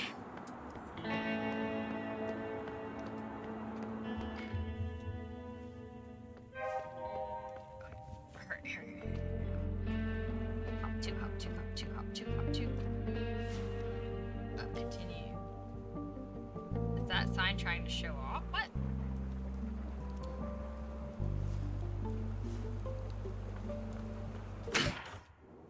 Okay. Now, let's scroll. Check the email app again. The inbox is full of unread emails, mostly promotions and notifications buried underneath. All of the junk, you see the messages from real people, a lot of personal stuff, but also some weird things among the rest. Check notifications Frank is getting. Seemingly endless list of notifications from Frank's bank, Coral Destiny, and a mobile network operator. Open Coral Destiny. The power of skim reading allows you to quickly read and get the gist of most of these emails. Internet availability, blackouts, roadblocks, and warnings and updates. Classic Corpo public relations stuff, pretending to care about the locals while doing whatever the fuck they want. A dead end. Anyhow, none of these emails were ever touched by human, Frank included. Check how many mails there are. You scroll and scroll. The list seems endless. You have to come up with something else. Open the strange emails. There's a number of emails with the exact same subject, and you're not sure if they're part of a chain or different emails. Find the first ever email from that sender. It takes some time scrolling, what you find starts the conversation. My place tonight? Continue reading. Frank simply responds, I can't tonight, busy. Then just a couple of minutes later, come on, my place, Dad will be asleep, work's late, and I have a new toy to show you.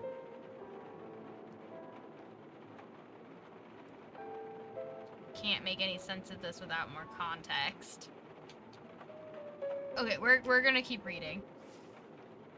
After a couple of days, Frank sends another email. Tonight again, same time. It's that time of year again. Of course, I have something special for tonight. Just come and bring some whiskey. I was reluctant, but everything points to a lover. I understand. I kind of barged in on this conversation, but man, I wish they spoke plainly. I guess it is a lover. Why? How does that saying go? If it ducks like a quack or something? Yeah. Then another mail. If you are right about the source of the signal, we discover something big. I'll expunge this whole account. You do the same before deleting the account. Remember to manually delete the whole archive. Source of the signal. Didn't I say it was not a lover? Yes, I thought it was a boat lover. But you had some second and third thoughts a minute. Yeah, okay. Frank sends another email straight after the last. We have to continue listening to the signal. To your surprise, didn't I tell you to delete it all? Do you want them to catch us? Shut it down? Your mind starts reeling with questions. What signal was Frank chasing after? What's its source? It has to be something about Judy. Could be. And what's the real identity of who could be so paranoid? Come on, that mouth was made for talking.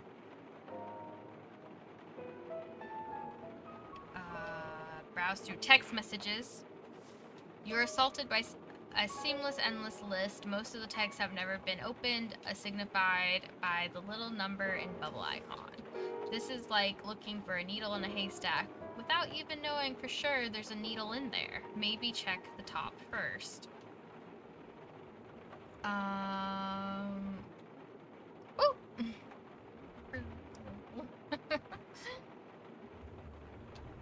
Let's just skim read the contact names. The vast majority of which are unknown numbers seem like Frank isn't a paragon of organization. Those few names you do see are obvious nicknames, some familiar. Smiley Riley, Old Man B, Double T, Please, Shrink Fink, Boss Lady. What are the most recent messages? On top are 3, all from today. The first one is Double T, Please, unopened. The next is from Boss Lady, surprisingly opened. And lastly, a text from Smiley Riley, also opened. What does Anita want from Frank? Probably the her card. First one is from earlier. Frank, pick up the phone now. It's important. Yeah, he called her right away. Sure. I hate texts like these. They're just open an endless pit in my stomach. I feel that. They do. And your own anxieties have nothing to do with that, shortly. The second... the second message is also from today, some 10 minutes before the start of the loop. I think... Oh. Okay. Spoken like a true master of art, you've written hundreds of good advice articles, have taken an exact... That's it? None of the messages. Maybe a search? Try Signal. The phone spews a whole lot of nothing.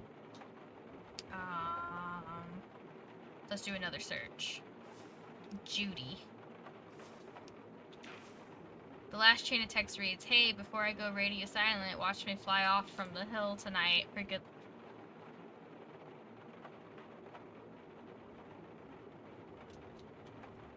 Oh, that is fucking...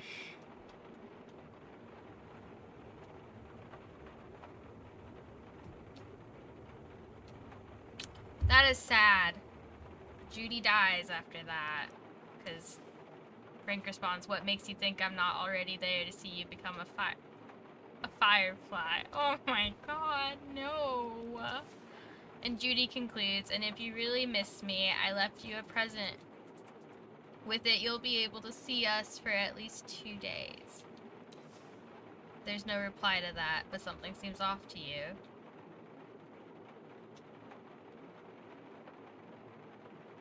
Become a firefly? That's oddly prophetic. You're sure Frank would like to choke on those words now? Yeah. The next chain starts with Judy. Hey, where did I leave my toolbox? Frank never responded. There's just a gap and another response from Judy. What's it doing in there? Never mind. Thanks. Check more. At first it seems to be more of the same, expressions of love mingled with mundane everyday chit-chat. What catches your eyes are apparent in conversations, like rogue virtual black holes just opened up, swallowed the whole, and vanished. Frank must have deleted some messages. Seems some words never stop hurting, even if they're just virtual. But were they fighting or just expressing their love so profoundly that it turned to post-mortem pain? Before you know it, you've reached the end, the first message that Judy ever sent to Frank. I had a blast tonight. Are you free tomorrow? I'll take you to a hill. We can watch the stars together.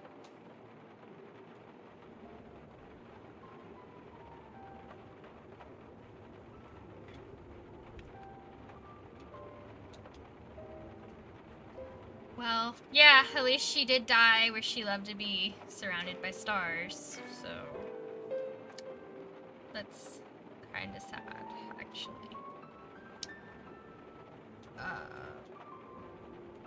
God, that's sad and heartbreaking. Let's check the most recent messages again. We gotta keep, so let's look at Smiley Riley. A red message from today, uncharacteristic of Frank. I'll be at the motel at 8 p.m. Please be there. We need to talk. So Smiley Riley was waiting for Frank all along. Is waiting for Frank. Scroll through Riley's text, see what catches your eyes. There's nothing. A long stretch of silence before than a year. Maybe they were out of touch for that time span. People fight, you know. And what if they communicated by other means? Nothing strange there. I haven't been in touch with people for more than a year. Yeah. But that's you.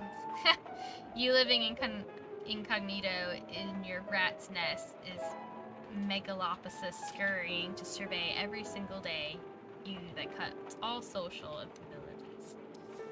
Not everyone is like you. Hell, no one is like you. And even after that period, there aren't as many texts as far as you can see. Mostly irregular organization, where and when to meet. Okay. There's nothing there, probably. But, we're gonna go finish wrapping up these text messages, and then we'll probably call it here for the day. Mostly because, it takes so long to kind of progress, and we are 30 minutes in, so if like 30 minutes out from the end of stream today, so you know, plus after that emotional turmoil of those messages, I don't know if I can handle any more possibly emotional damage given. But let's see, let's I don't know, I guess, or we could stop. I wonder, I don't know if we're really getting anything. Wrap this up. Frank was trying to catch someone's radio signal. The signal must be somehow connected to the time loop. He had an email conversation with some mysterious person. Their email is... Yeah, but how do we...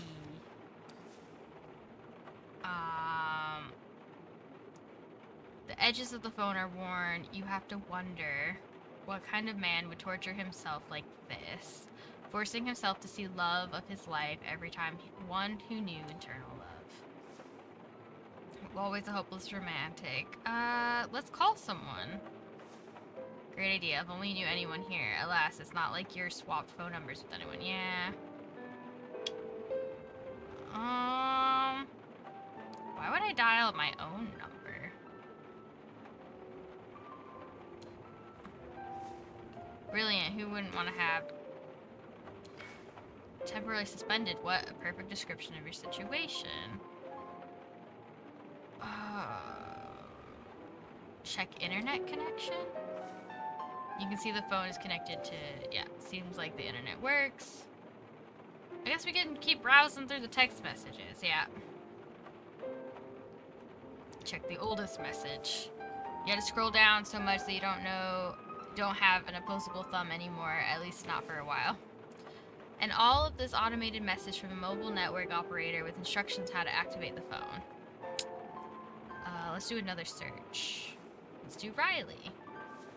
There's a message from this very evening. I'll be at the motel. Scroll through Riley. Yeah, let's just see. There's nothing.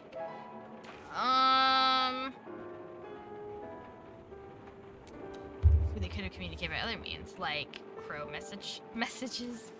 There are, yeah. Dig deeper. You scroll and scroll, thumb up, numb, going numb from the cracked screen, and there it comes to Rusty's tonight. I want you to meet Judy. Oh, Judy. So Judy was Riley's friend first. I never imagined Riley as a matchmaker. Maybe it was a desperation move. Oh, but back to the messages from other contacts. thanks. Yeah, we don't have anything really to search. Check the most recent messages again. We'll do the boss lady. There's a chain of several messages, all from today. Frank, you know I'm flexible and all, but Anita's car must be fixed like yesterday. She's calling me so much, I want to bite a shotgun.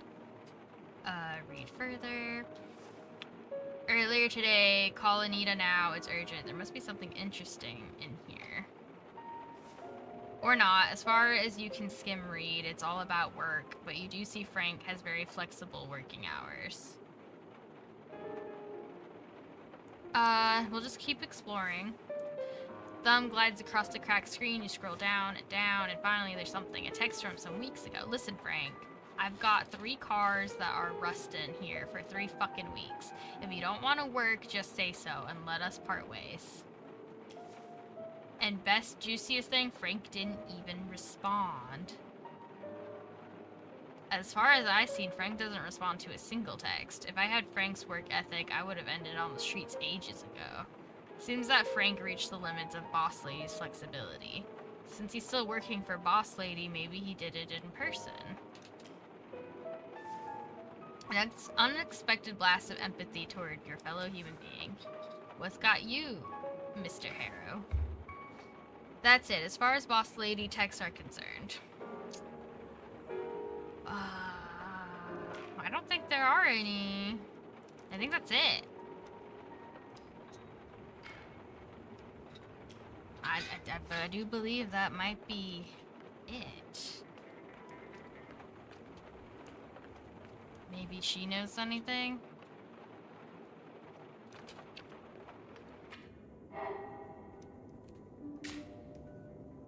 She was, and every loop still is, waiting for Frank at the motel.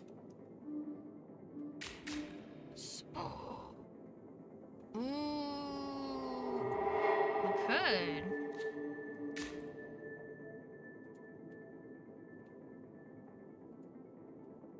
We could search her room again in her little jewelry box. Okay, how about we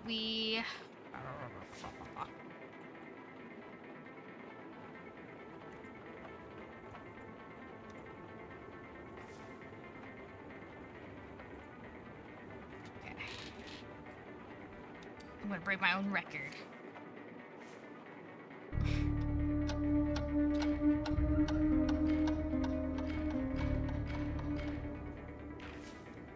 Enough for now. You've tasted simulated descent. Time to return to the decent. Boo. Boosh. Close your eyes. Right on time. It's gonna be weird the time it doesn't happen, huh?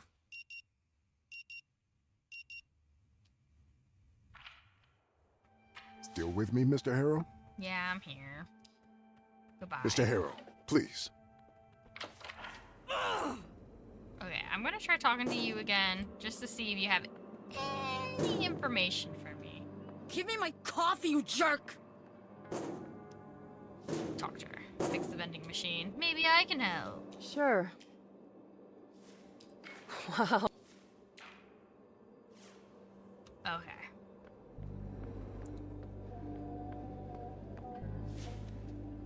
We do gotta go to the ranch.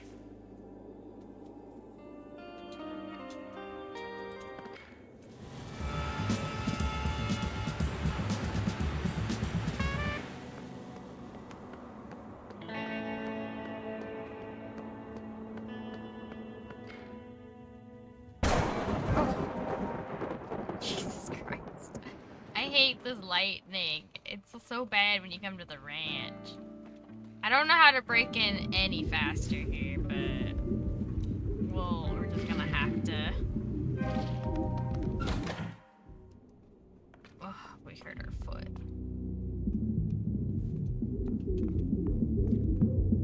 Get into Maxine's room.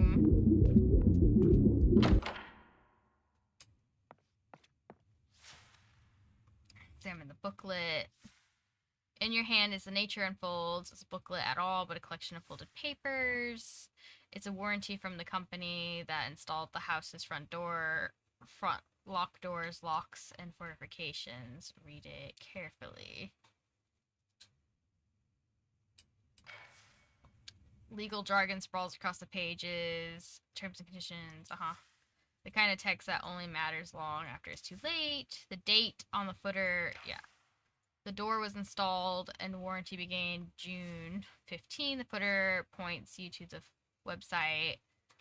Okay. Could their support section hold a secret to unlocking the door faster? Ooh. Yes, please.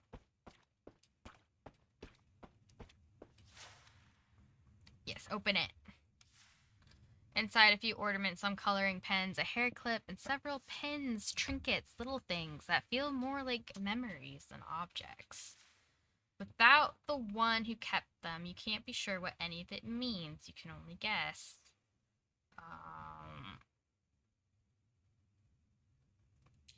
Childhood cheer. Yeah, kind of hard to say. Shelf holds photo albums. Ooh, yes, photo albums. The second album is made of faux leather with an even faker gold print. K-Family, crumbling plastic. Cover barely holds the third album, and there's a faded title, Bothwood High School.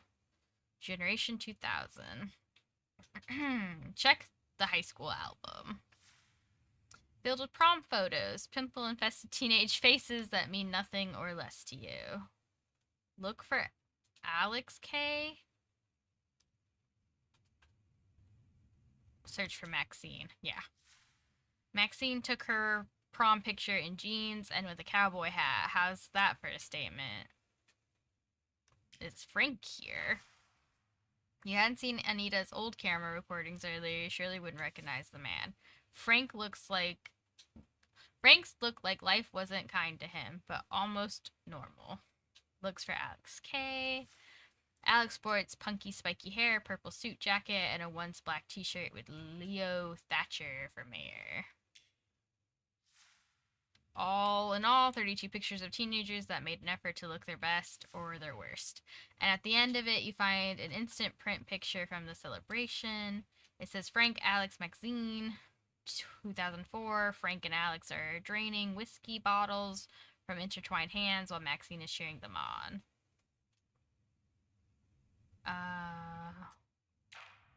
Let's thumb through this one. The first few pages hits you right in the feels. All of them are packed to the brim with pictures of a funeral. Ooh.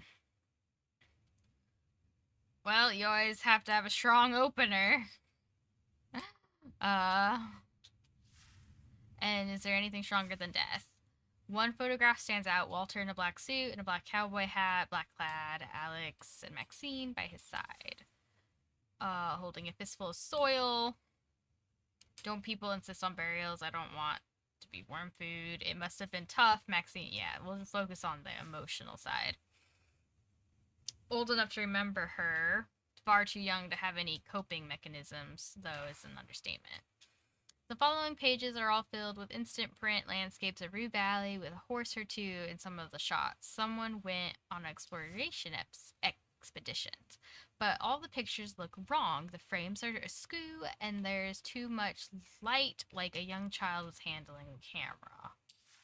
One particular picture from the series pops out. Walter staring at the endless desert, cheeks and eyes bloodshot. Below it says, Pops. I know that redness, that empty stare.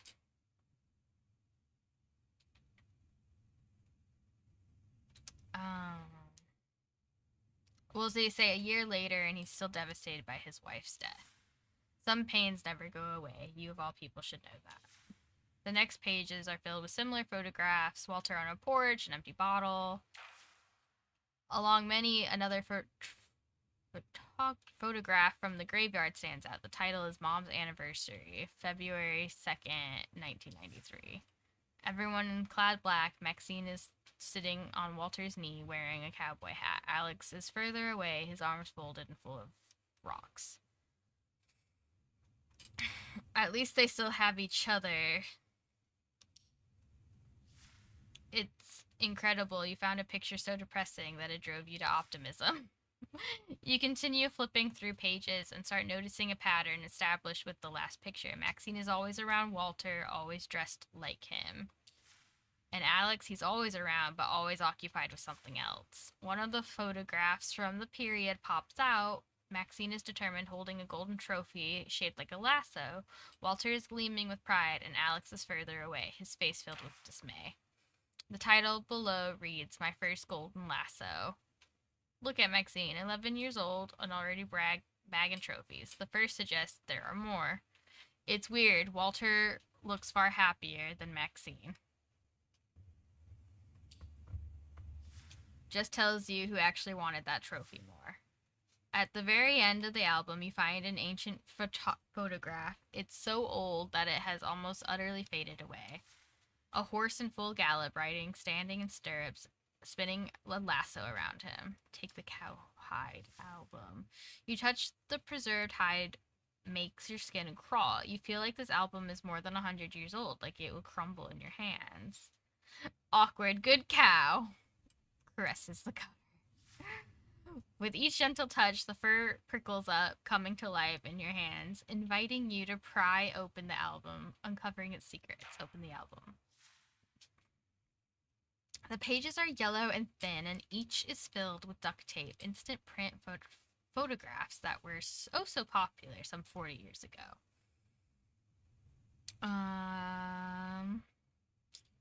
See what the album story is. The album is mostly filled with instant print pictures, a man in a cowboy hat and a blonde woman that's taller than him.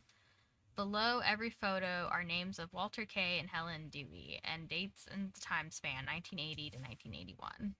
Seeing dozens of pictures from various locations, it seems to you Walter and Helen have explored a whole area, from mountain slopes to river canyons to vast open expanses of the desert. They look like a nice couple.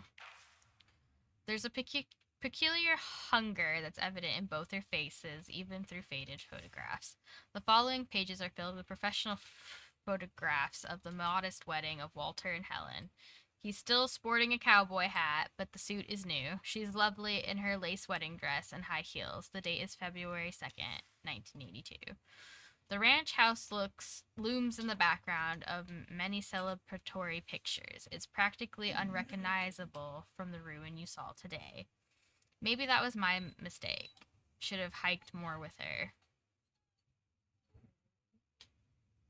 I am that decrepit ranch house. That is me. Oh. Your ruin was inevitable after she has left you. It was only a matter of time. Moving on from heartbreak, at the end of the album, you see 3 pictures. What are you doing? What are you doing? Helen is in a torn hospital gown, her hair messed up, bloodshot. Walter is right next to her, gleaming with pride. Both of them are holding a newly born baby, screams and blood smears, and all Helen is cradling her protectively, while Walter is proudly displaying what is undoubtedly his newborn son. Below the picture you read Maxine and Alex, and the date. Oh, they're twins! I don't know if I knew that already. Why do human newborns rarely look like human? Come on, people, at least give them a bath before taking a picture. That would kind of ruin the whole point of birth picture, wouldn't it? I guess so. The next photograph shows Walter and Helen with children who are a few years older. Walter is holding Alex, who is dressed like his clone, along with a baby cowboy hat, while Maxine is with her mom. So Walter was favoring Alex at first, then Maxine. The last photograph was taken by a real professional. Its colors are still bright and true. Walter's holding both Alex and Maxine on his shoulders and Helen by the hand. Behind them is a large blue and red banner. Walter K., Mayor, for our children. The date is January 12th, 1988. Alright, I've seen enough. Oh, I don't know if I saw anything.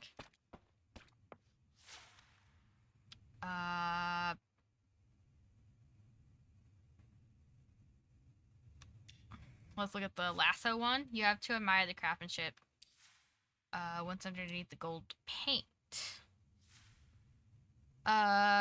Nails reveal a real rope underneath. Whoever made it probably used a ton of super glue to make it work. What about the spur trophy? Horseback riding.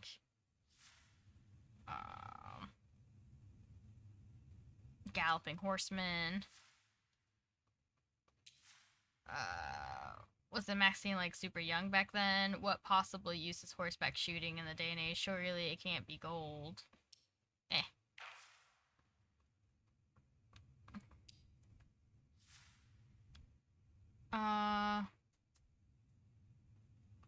We'll just say congrats for winning so young.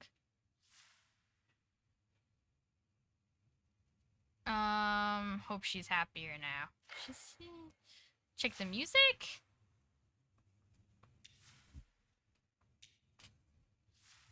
The stereo hums to life and LED lights flicker across the control panel, almost too eager to show off its cutting-edge features. 2 cassette desks, a radio receiver, a CD player that can hold 7 discs, and the big bass boost TM option. Check out the cassette decks. There's a cassette desk inside, right deck, the left one is empty. Play it? A smooth, plaintive voice guides over steady rhythm according to guitar. The lyric speaks of leaving everything behind and long nights spent far from home. Check the cassette. Check out the CD player. Wow. Yeah, 7 whole discs. You could load up an entire week's worth of music, or just let it sit there, showing it off its potential. Whoever last used it clearly didn't have a vision for that kind of commitment. As the display flickers, there's only 1 disc inside. Play the disc. Hell yeah, it's Iron Wave. The metallic chaos hits you like a fist, the chest energizing. Okay, we'll turn it on. Yeah. Why is there even an option to turn it off?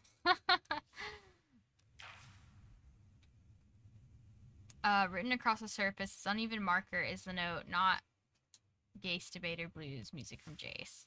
It's only when you read it again that it hits you. Jace could be Jason, the dumber Burns. No, it has to be him. Yeah, he definitely looks old enough and still... Yeah. You still drive a car with a CD player. If you're thought ahead and burned a couple of discs yourself before coming here, you could have been cruising through the desert to music you actually like. No!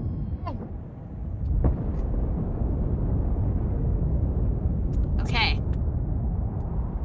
So, she has a CD.